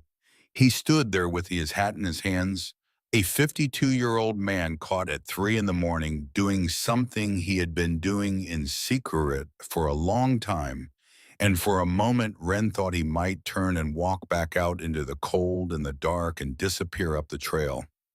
Then something in his shoulders gave a little, and he walked across the room and sat down at the wooden table. He set his hat in front of him. He folded his hands on top of the hat. Wren put a kettle on the cook stove for coffee. She did not say anything for a long time. She let him take the time he needed. When the coffee was ready, she poured 2 tin cups and brought them to the table and sat down across from him. He picked up his cup. He held it in both hands the way a man holds a cup of coffee when his hands are very cold. He did not drink. "My father," Hank said. "Walter Brennan." He looked up sharply. "How do you know that?" "Gus Whitfield told me your father worked here. He didn't tell me the rest. The rest I figured out." Hank looked at his coffee for a long moment. "My father served with Elias from 65 to 71. He was a junior ranger. He worked the lookout tower in fire season. He helped Elias with the trails the rest of the year. He was 23 years old when he started. He thought Elias was the finest man he had ever known." "Tell me." Hank drank from his coffee. He set the cup down. "My father did not leave the Forest Service when Elias left. He stayed. He took a position in Salmon, the same desk job Elias turned down. He worked there for the next 21 years. He hated it, every day of it. But he had a wife and a son to feed, and the pay was better, and the cabin was already closed by then, and there was nowhere else for him to go. He used to come up here on his days off when he could, in the summers mostly. He would walk the 14 miles in and check on the cabin and walk back out. He never told the service. He just did it. He made sure the roof was clear of snow before winter. He cleared blowdowns off the trail. He fixed the chinking when it started to fall out. He kept the woodshed stocked every year all the way up to 1992. He paused. He had cancer by then, lung cancer. He had smoked for 40 years. He was dying. And the last thing he asked me, the last real conversation we had before he stopped being able to talk, was to keep coming up here. He asked me to keep the cabin alive. He told me there were people who needed it. He did not explain who. He said I would understand when I saw it. He made me promise." "How old were you?" 18. I had just come back from the Marines. I had 3 weeks of leave before my next post, and I spent 2 of them sitting in a hospital room in Boise watching my father die. The 3rd week I came up here. I came up alone in November in the snow, and I split wood for 2 days, and I stocked the shed, and I went back down the mountain. I have come up 4 times a year ever since. Every season. For 34 years, I have never missed." "Why did the service hire you on knowing your father?" "My father didn't tell anybody what he was doing. He kept it to himself. I joined the service 10 years after he died. They never connected me to him. By the time anybody might have, I was a senior ranger, and the cabin had been off the active rolls for so long that nobody at the regional office even thought about it anymore. Nobody but me and Pendleton. And Pendleton is new. He doesn't know about the wood." "Did you know about the money?" He closed his eyes for a long second. Then he opened them and looked at her directly. "Yes." "How?" "My father told me. He told me there was a cabinet in the corner with a small steel key and that Elias had left something in it. He didn't tell me what. He told me it was not for me. He said it was for the next person who came. He told me, and I have remembered this for 34 years, that if I ever opened it, I would never be able to close it again, and I would not be the man he had raised. So I never opened it to Hank. I wanted to." He said this very quietly, looking at the cup of coffee in front of him. "There were years when I wanted to. There were years when my wife and I were having trouble paying the mortgage and our daughter was going to college, and I was up here splitting wood for nobody, and there was, for all I knew, money in that cabinet that I could have walked out with and nobody would ever have known. There were nights I lay in bed in Salmon and thought about it. I thought about it more than I should have. But I never did it, not because I am a better man than that. Because I made a promise to my father, and I am not the man who breaks promises to dead men. He drank from his coffee, he set it down, and then you came. Yes. I saw you at the trailhead in May. I knew the moment I saw you that you were going to find the cabinet. You looked like the kind of person Elias would have left it for.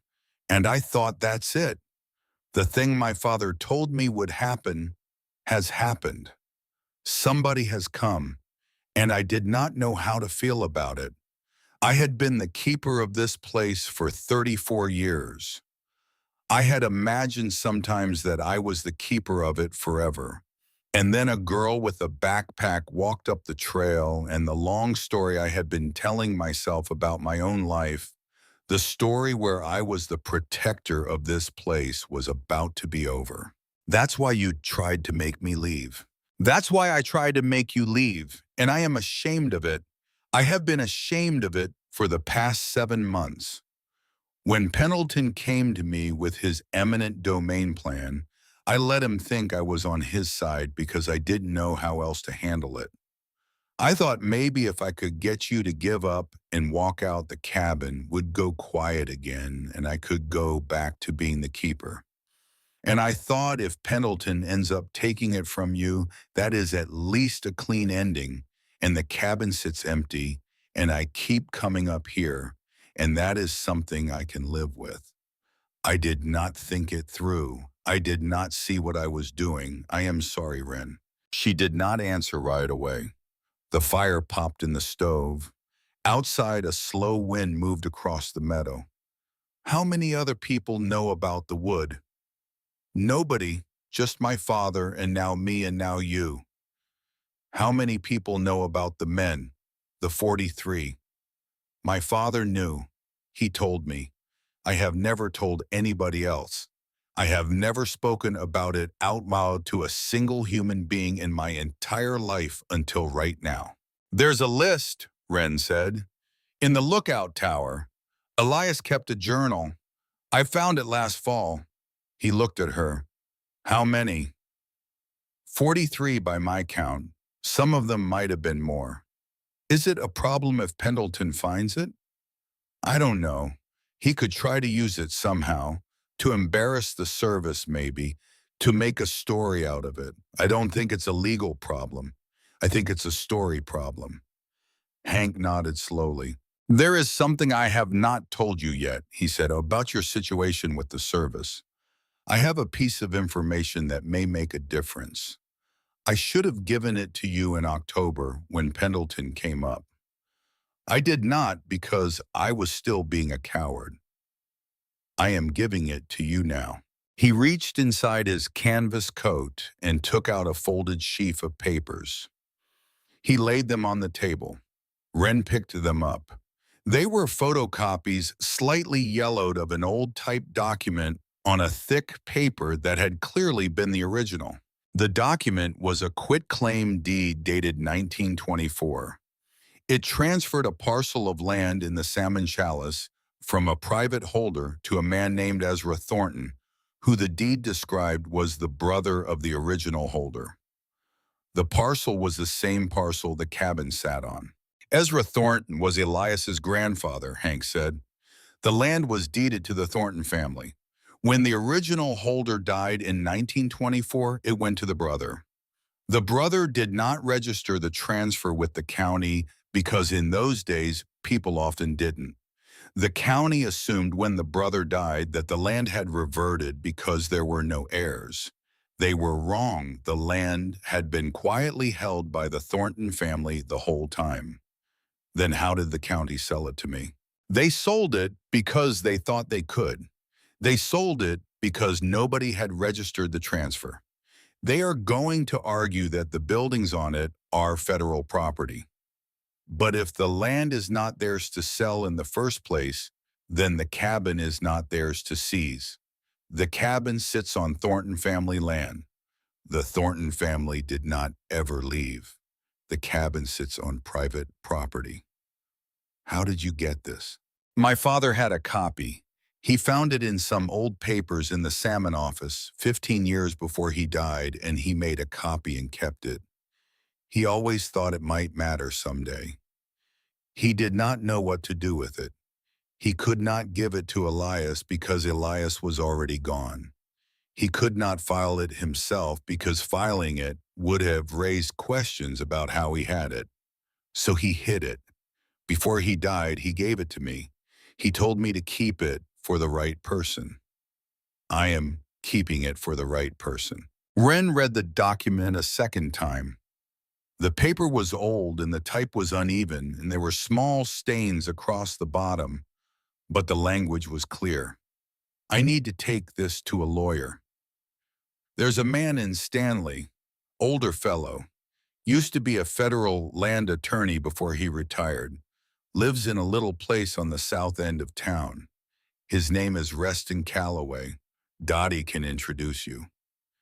Why hasn't Caleb Thornton come for any of this? Hank looked at her. Caleb Thornton, he said. Elias had a son. He went to Alaska in 1971 and met a woman a few years later, and they had a son in 75. The son's name is Caleb. He's 51. He lives in Juneau. He's a carpenter. How do you know that? I don't know it for sure. I know it from Dottie. Elias used to write letters to Stanley sometimes. After he left, he wrote to a few people. Dottie was one of them. He told her in one of the last letters before he died that he had a son who would never know him, and he wanted Dottie to tell anyone who came looking that he had been alive in the world somewhere, and the son had been part of it. Does Caleb know about the cabin? I don't know. Probably not. Elias does not seem to have been a man who told his children about the things he had done before they were born. I think he wanted the cabin to belong to whoever found it. I do not think he wanted his son to be the one to find it.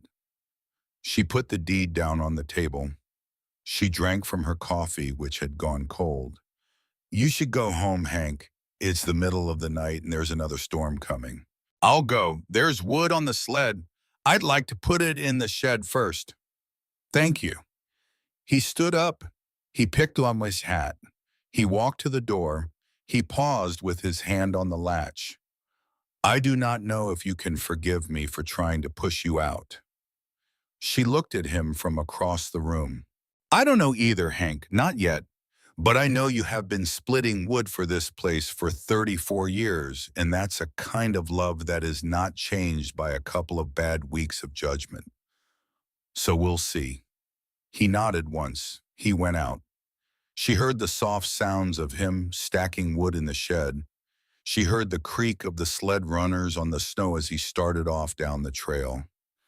Eventually the sounds faded, and there was only the wind. She did not sleep again that night. She sat at the table and read the deed 3 more times.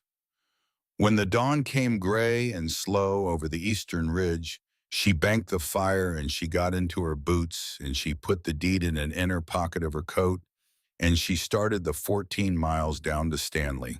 Reston Calloway lived in a small frame house at the south end of Stanley with a porch that wrapped around 3 sides of it and a flagpole in the front yard with a faded American flag at half-mast. He was 81 years old. He answered the door in slippers and a cardigan and asked Wren in for tea before he asked her what she wanted. It took him 2 weeks of phone calls and registered letters to Salt Lake to verify the deed. It took him another month to file the corrected paperwork with the county.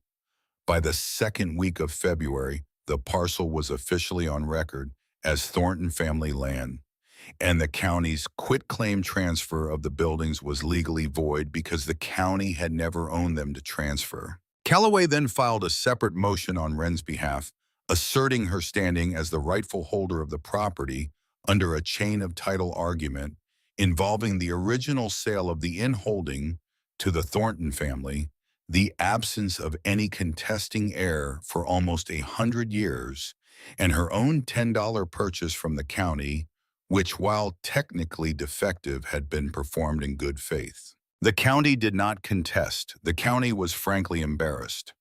A junior clerk had sold land the county did not own, and the county did not want anyone in the Idaho legislature to find out about it. They quietly amended their records. Wren was now the owner of the parcel and everything on it free and clear by virtue of an agreement the Forest Service had no power to override. When Pendleton found out in the second week of March, he stopped returning Calloway's calls. Caleb Thornton came up the trail in the fourth week of April. The aspens were not leafed out yet. The snow was still patchy across the meadow. He was a tall, heavy man with a thick gray beard and the deep wrinkles of someone who had spent 50 years working outdoors in cold weather. He moved slowly. He had hiked the 14 miles in 2 days the way Wren had, the way Gus had, and he was tired. She had known he was coming. He had written her a letter 3 weeks earlier, addressed to General Delivery in Stanley, where she had set up a post office box. The letter had been short.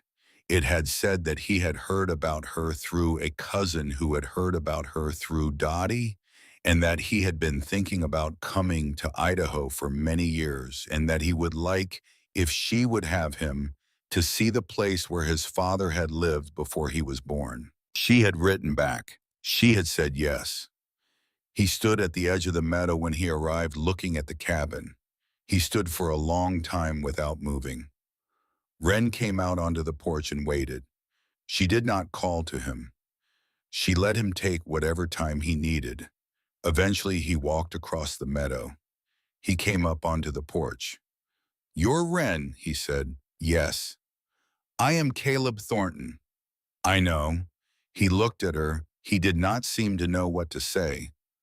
"I made coffee," she said. "Come in." He came in. He sat down at the table. She poured him a cup. He drank from it slowly. "He was 44 when I was born," he said after a while. "He had been in Alaska for 4 years when he met my mother. He was the oldest first-time father I have ever known of until I had children of my own. He was a fish biologist for the state by then on contract. He worked the salmon runs in Southeast. He met my mother in a small town on Prince of Wales Island. They were together until he died in 2003. I'm sorry. He was a good father. Quiet. He read all the time. He took me hunting when I was old enough. He never talked much about Idaho. He told me once that he had lived in a cabin in the mountains for 13 years, and that those years had been the best years of his life. He never told me where the cabin was. He told me at the end that there was an envelope in the back of his desk that I should not open until I was ready to come find the place. He died, and I did not open the envelope for almost 20 years. He took a long drink of his coffee. "My wife died last summer. My children are grown. I retired in the fall. I opened the envelope in November. There was a hand-drawn map inside and a single page of typed instructions. It told me how to get here. It told me to ask in Stanley for a woman named Dottie. It told me that I would find when I arrived that the cabin would either be empty or it would belong to whoever was supposed to have it, and that I should respect either outcome. It said the cabin had never been about the Thornton family. It had been about whoever needed it next. He wrote that. He wrote that. About 10 years before he died. The letter was dated." She looked at him. He looked at her. "Do you want it back?" she said. "The cabin, the land. If you do, you have a stronger case for it than I do. You're his son. The land is your family's land. I'll leave." He shook his head slowly. "No." "Caleb." "No, he didn't want me to have it. He wanted the next person to have it, and the next person is you. I came here to see the place. I came here to walk where my father walked when he was a young man, and the country was different. I came here to drink a cup of coffee in a cabin he loved, and to look at the lookout tower he climbed every fire season, and to stand on the porch and see what he saw. I did not come here to take anything." She did not say anything for a moment.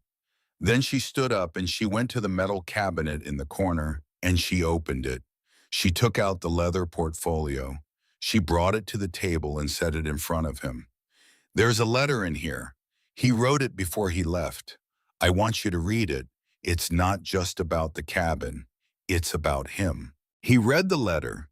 He read it slowly with his lips moving slightly, the way some older men's lips move when they read. When he was finished, he closed the portfolio. He put his hand flat on top of it. He sat there for a long time without speaking. Then he reached up and wiped his eyes once with the back of his hand. Thank you, he said. Caleb stayed at the cabin for 5 days. He did not try to take anything. He helped Wren patch a section of roof that had begun to sag over the winter. He climbed the lookout tower with her and stood in the cab and looked out at the country in every direction, and he was quiet for a long time. He told her stories about Elias, small stories, the way Elias had read aloud at night by the kitchen lamp in their house in Juneau, the way he had insisted on chopping his own firewood until he was almost 70, the way he had worn the same wool shirt for 35 years and refused to throw it out even after it had been patched in 8 different places. The way he had laughed rarely but very fully when he did. On the 5th day before he left, he asked Wren if she would tell him about the journal. She told him about the 43 men. He listened without interrupting. When she was finished, he sat with her for a while. Then he said, I would like to do something with the money, some of it. I am not asking for any of it for myself. I am asking that we use some of it for what he was using it for. I have been thinking the same thing. Tell me what you've been thinking. She told him she'd been thinking about it since December, about the men who had passed through the cabin in Elias's time and the people, mostly young people now, who needed exactly what the cabin had been for. She'd been thinking about a small foundation run out of Stanley that would do 2 things. First, it would maintain the cabin and the lookout tower for as long as anyone wanted to maintain them. Second, it would fund a small wilderness skills program for young people who had nowhere else to go. Not a charity in the broad sense, something narrower and quieter. A handful of young people, 2 or 3 a year, would come to a base camp in the high country for a summer, and they would learn what Wren had learned the hard way: how to build a fire, how to cut wood, how to read weather, how to survive a winter, how to be in their own bodies in the country alone without falling apart. The Thornton Holloway Wilderness Trust, Caleb said. That's what I'd like to call it, if you'll agree. I agree. They put $20,000 from the cabinet into the trust on a Tuesday in May, 2 days before Caleb hiked back out. They left the rest in the cabinet. Wren did not need it. The $11,000 from the sold maps was still mostly in the credit union. She had small needs. The cabin was paid for. The food was cheap. The rest of the money would sit for now where it had always sat until it was needed. Caleb left on a clear morning. He stood on the porch with his pack on. He looked at Wren. You will come visit me in Juneau, he said. Someday I will.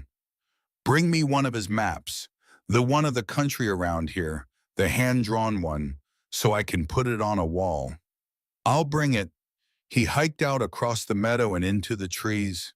She watched him go. The story got out in pieces over the rest of that year. A reporter from the Idaho Mountain Express came up the trail in late June.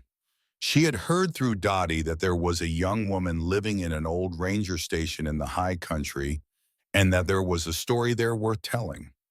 She walked the 14 miles in. She spent 2 days. She did not push Wren to tell her anything Wren did not want to tell. She wrote a long, careful piece about a 21-year-old woman who had bought a ranger station for $10, and the man who had built it, and the men who had passed through it, and the wilderness trust that was being formed in their honor. The piece ran in late July. It got picked up by larger papers.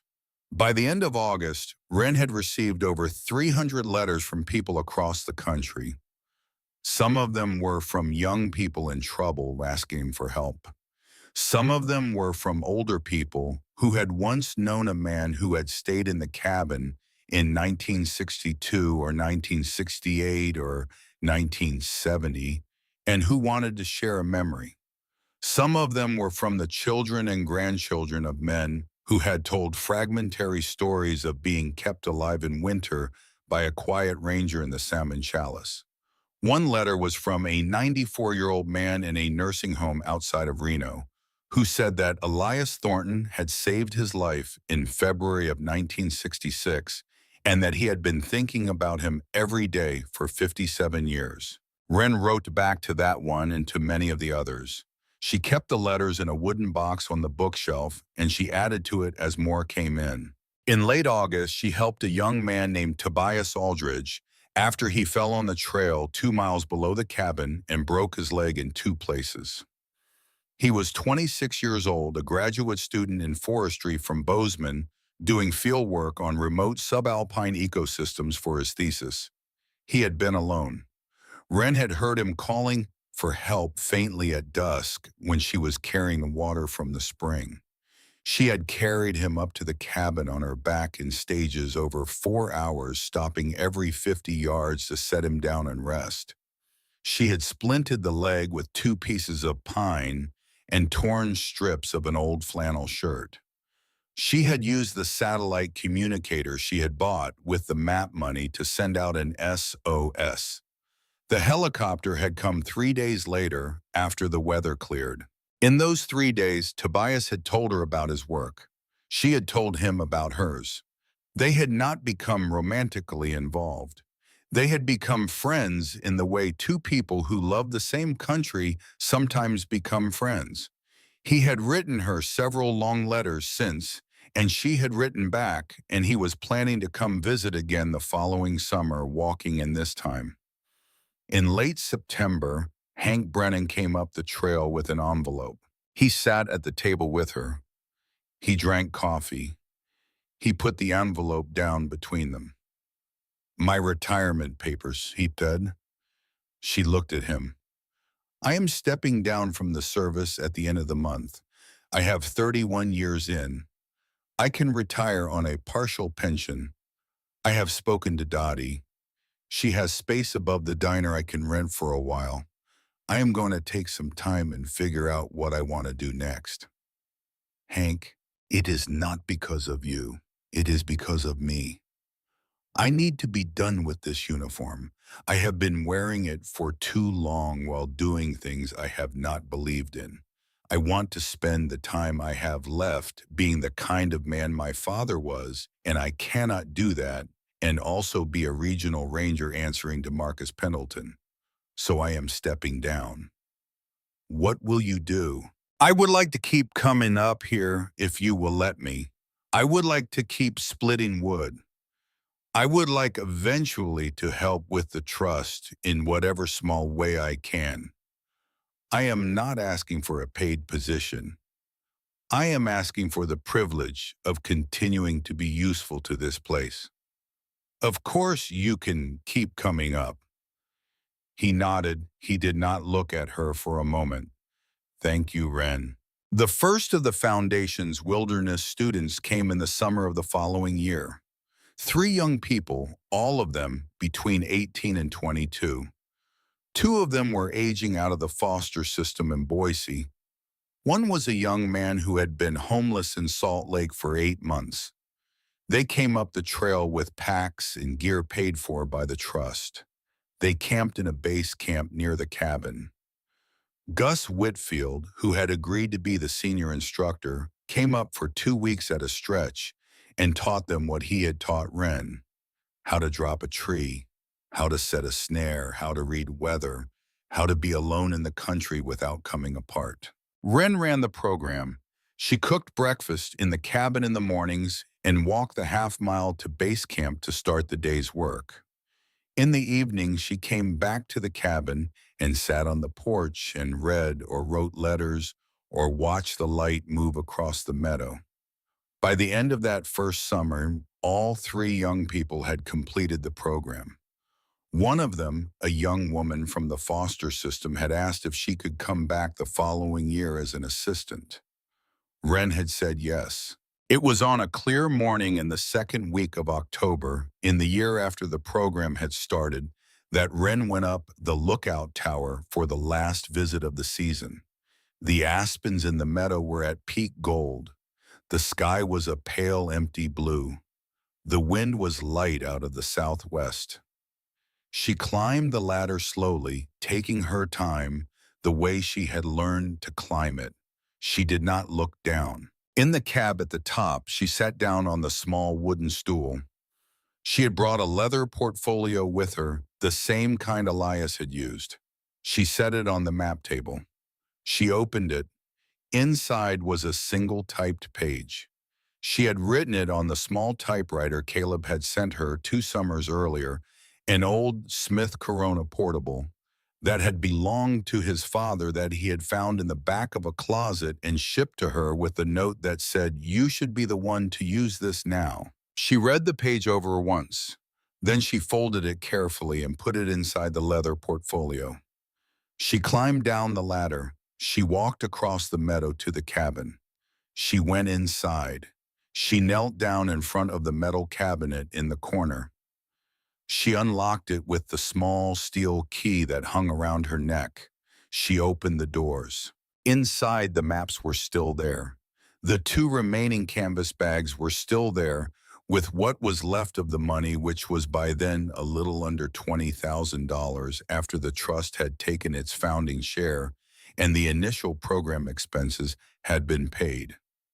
Behind the bags in the back was the leather portfolio Elias had used in 1971 with his original letter still inside.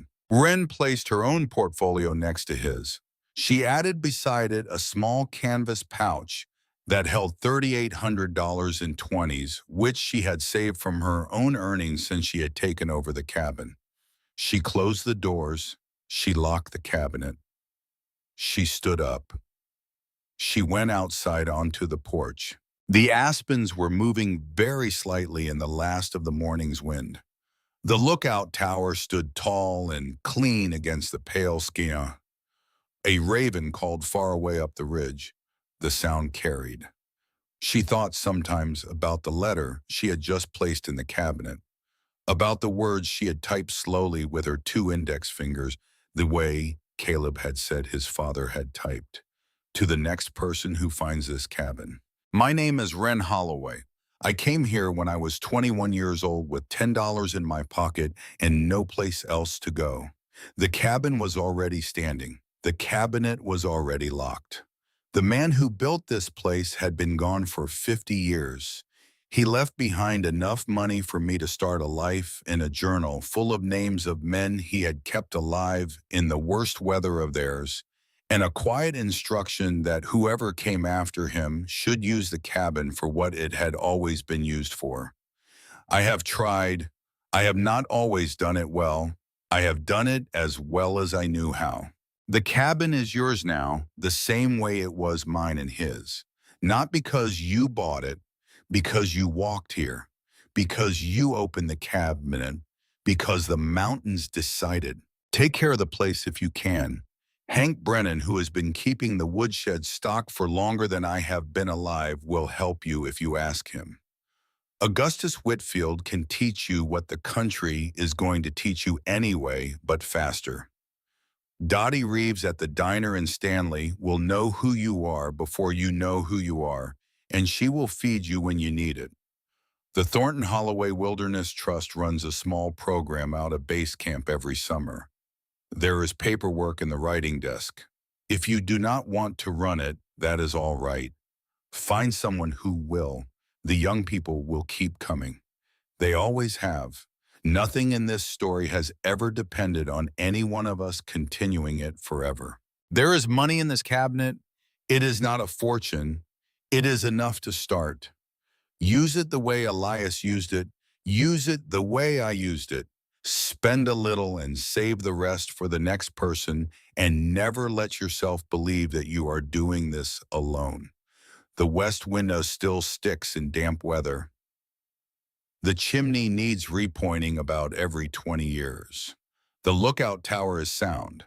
There is a spring 200 feet north behind a boulder shaped like a turtle. This place taught me everything I know about being alive. I hope it teaches you too. Wren Holloway. October 15th. Through the window of the cabin on the porch, Wren stood and watched the light move across the meadow. In the spring of the following year, on a cold morning in May, she walked into Stanley for her supply run. She came in the way she always did, on foot for the last 14 miles, her pack heavy on her shoulders, her boots dusty from the road. The diner was warm and full of the smell of coffee. Dottie was at the counter. There were 4 people at tables eating breakfast. Wren sat at the counter. Dottie poured her a cup of coffee and brought her the local newspaper, 2 weeks old, which she had been saving. Then Dottie leaned across the counter very slightly and said in a quiet voice, "That girl in the booth by the window." Wren turned her head slowly, the way you do when you do not want to be seen turning your head. There was a young woman in the booth.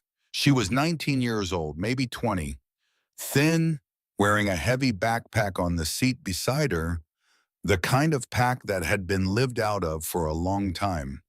Her hair was tied back. There was a paper cup of coffee in front of her and a stack of pages she had been studying. She was looking down at the pages. Wren could see from across the diner that the pages were printouts from a public library computer. The Forest Service surplus property page. The font was unmistakable. "She came in about an hour ago," Dottie said quietly. "Asked me if I knew anything about a cabin up by the pass. Said she had been at the library in Coeur d'Alene last week." Wren did not say anything for a long moment. Then she got up off the counter stool. She picked up her cup of coffee. She walked across the diner. She stopped at the booth where the girl was sitting. The girl looked up. She had brown eyes, very tired. There were dark circles under them. There was a small healing cut on her chin. She had the look Wren had seen on her own face in a bus station bathroom 4 years ago, the look of a person who has run out of options and is trying to figure out what comes next. "May I sit?" Wren said. The girl nodded slowly. Wren sat down across from her. She set her coffee cup down. The girl was looking at her, trying to place her. "What's your name?" Wren said. "Marin," the girl said. "Marin Castile." "I'm Wren Holloway." The girl's face changed. She had heard the name. Of course she had heard the name. Anyone reading the Forest Service surplus property page in the past year had heard the name. A look of confusion came into her face, and then very slowly a kind of disbelief, and then behind the disbelief, the beginning of something else. Something Wren recognized. Something she had felt herself 4 years ago, sitting at a public computer in Coeur d'Alene, with a topographic map open on the screen, and her whole life behind her like a door closing. Wren slid the paper cup of coffee across the table toward the girl. She nodded at the pages spread out between them. "Tell me where you're going," she said. The girl looked down at the printouts. She looked back up at Wren. She opened her mouth and closed it again. There was a long silence at the table while the girl tried to find words for a thing she had not yet found words for, and Wren waited the way she had learned to wait, the way Gus had waited for her at the diner counter on a summer afternoon almost 4 years before. "I don't know," the girl said finally. "I don't know where I'm going. I just know I can't go back." That's a place to start from. Is that the place? The one in the printout, is it real? It's real. And you live there? I do. By yourself? Mostly. Other people come and go. The girl looked down at her coffee. Her hand was shaking very slightly on the table. She put it in her lap. "I read the article," she said. "The one in the paper, last summer. I was in a shelter in Spokane. Somebody had left it on a chair. I read it 3 times. I wrote down the name of the town. Stanley. Stanley. I have been thinking about Stanley for 8 months. I took a bus here yesterday. I thought if I could just find somebody who could tell me, whether the story was real, whether a person could actually do what you did, whether it was a thing that was possible. Ren looked at her across the table. She could see in the girl's face the same exhaustion she had carried at 21, the same weariness, the same small flame of something that would not let itself be put out. The girl was 19 years old and she had run out of every other place to be, and she had come to this town because she had read a story in a newspaper. And she did not know yet that the woman across the table from her was the woman the story had been about. And the woman across the table from her had been her 4 years before, with a different name and a different history, but the same need. It's possible, Ren said. How? You walk to it, you walk 14 miles, you go over a pass, you knock on the door is mine and I will open it. And you stay as long as you need to stay, and we will figure out what comes after that when we get to that part. The girl looked at her. Her eyes filled up. She did not cry. She held the tears. I don't have anything, she said. I don't have any money. I don't have a pack. I don't have a sleeping bag. I have what's in this backpack, and that's it. That's how I came, Ren said. That's how Elias came when he was 27. That's how everybody worth coming has ever come. You don't need anything to come. You need somewhere to come to. We have somewhere. The rest you can borrow. Dottie was watching from behind the counter. Ren knew without looking. Dottie had watched a lot of arrivals in this diner. Dottie had watched Ren 4 years ago sit at the counter and order a cheeseburger and ask about a cabin past the pass. Dottie had watched the men in the years before that who had come through Stanley on their way to somewhere quieter. Dottie had been for 50 years the woman behind the counter at the place where the road ran out, and she had served coffee and not asked questions and not charged for milkshakes, and Ren saw suddenly that this had also been Dottie's life's work. In the same way the cabin had been Elias's, in the same way the wood had been Walter Brennan's, and then Hank's in the same way the country had been Gus Whitfield's. Different parts of the same long, quiet thing. Eat something, Ren said to the girl. Then we'll go up to my place and we'll start from there. You'll take me up today. I'll take you up today. I have to do my supply run first. You can help me carry. The walk is 14 miles. We'll camp at the pass tonight and finish in the morning. That work for you? Yes. You ever been on a long hike? Once with a youth group when I was 15. That's enough. The pack will hurt your shoulders. The pass will burn your legs. We'll go slow. There's no hurry. The girl nodded. She picked up the paper cup of coffee Ren had slid across the table. She drank from it. Some of the color came back into her face. What are we going to do when we get there? She said. We're going to put your bag down, and then we are going to make dinner. And then I am going to tell you about a man named Elias Thornton and a man named Walter Brennan and a man named Hank Brennan and an old logger named Augustus Whitfield and 43 men who passed through that cabin between 1958 and 1971 and a journal in a tin box under the floor of a lookout tower.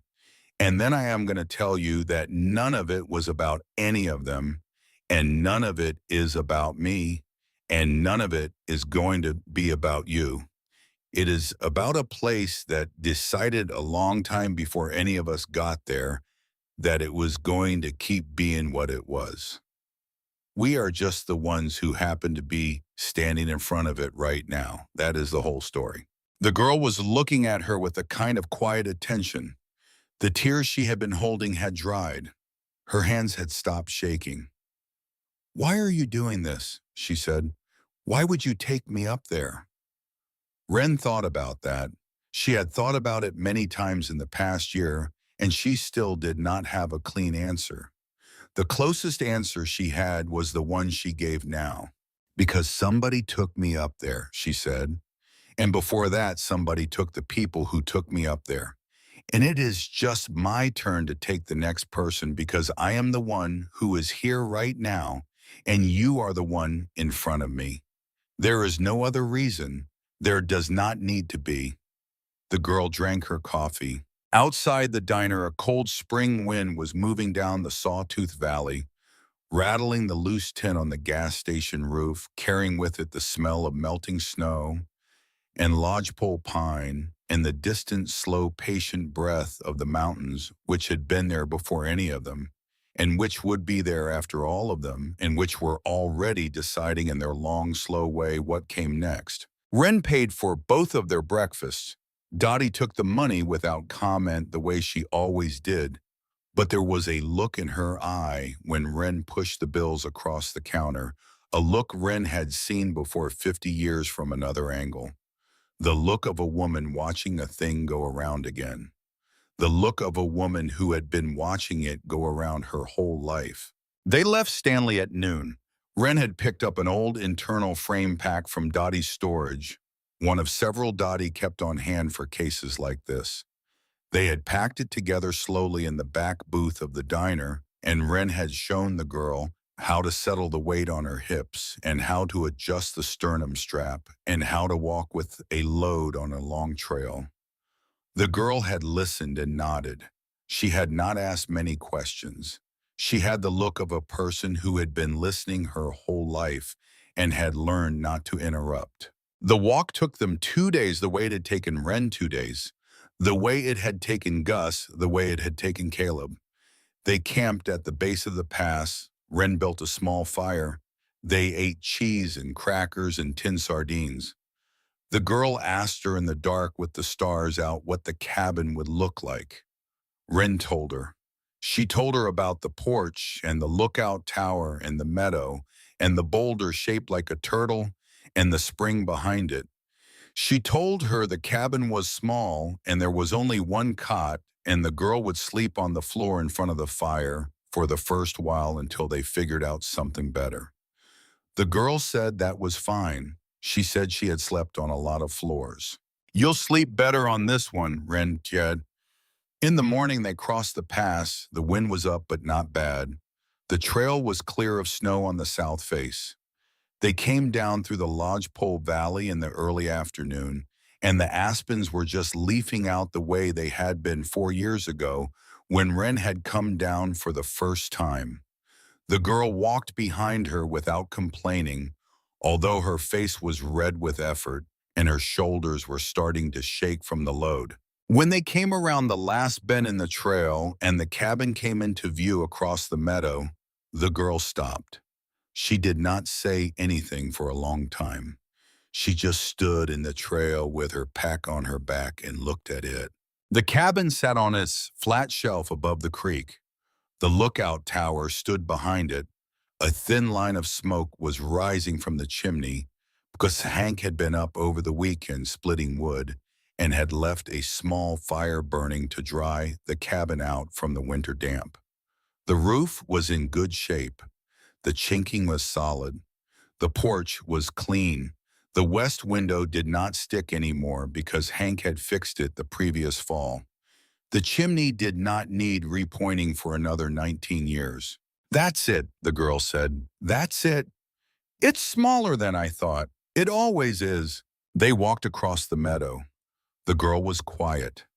She kept looking up at the lookout tower as they walked, and at the cabin, and at the way the late afternoon light fell on the logs and turned them the color of dark honey. They came up onto the porch.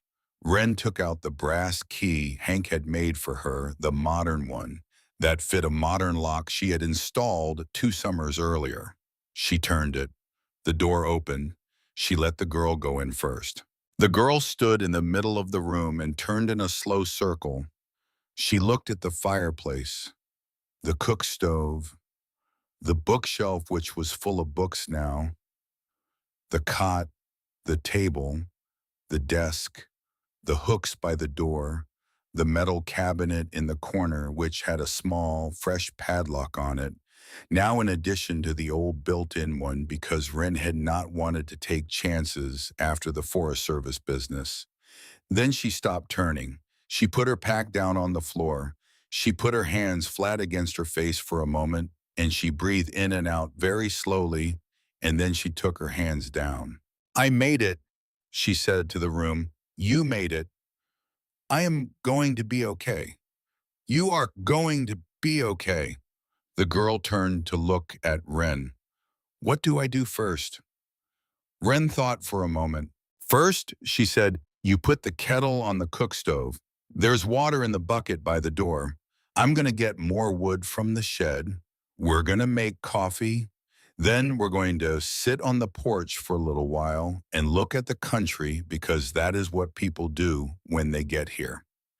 After that, we're going to start dinner. After that, you're going to write down on a piece of paper the names of any people in your life that you want me to write to and let know you are safe. You don't have to give me names, but if you have any, this is the time. After that, you sleep. Tomorrow we start the work.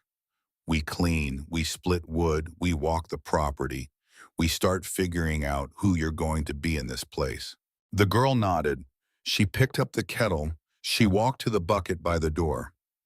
Wren went outside off the porch around the back to the woodshed, and she stood for a moment in the dim light of the open shed and looked at the rows of split lodge poles stacked in their tidy cross ends. The wood Hank had brought up the weekend before. The wood Walter had brought up before him. The wood Elias had cut and stacked all those years ago for men whose names were initials in a journal in a tin box in the lookout tower. She picked up an armload of wood. She walked back to the porch. The girl was filling the kettle from the bucket.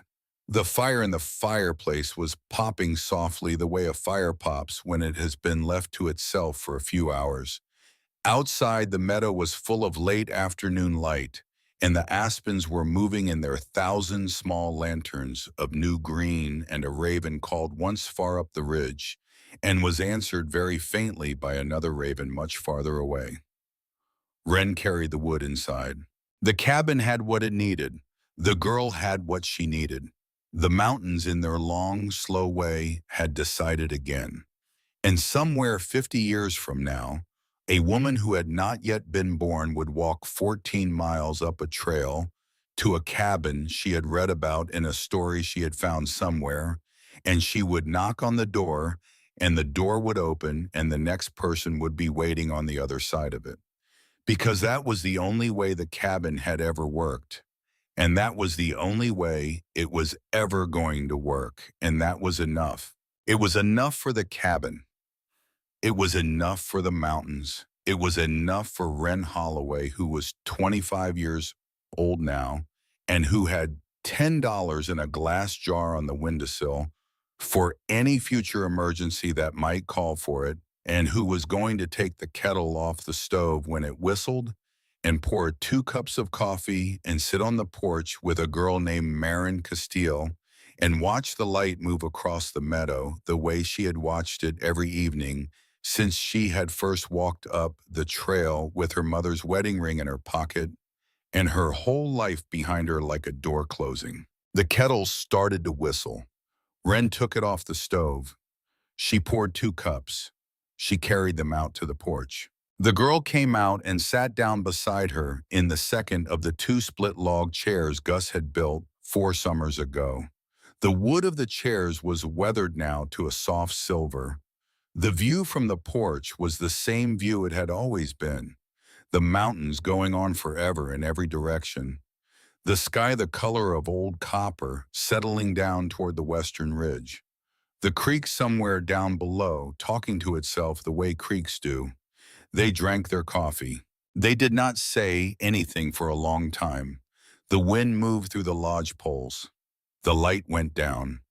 The first stars came out one by one above the granite ridge to the east.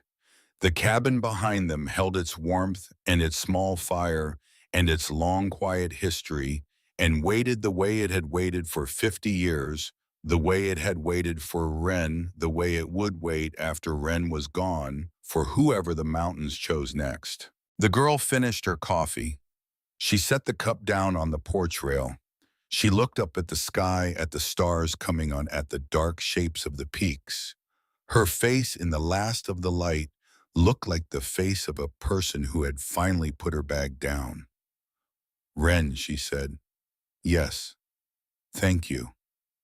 "You're welcome, Marin."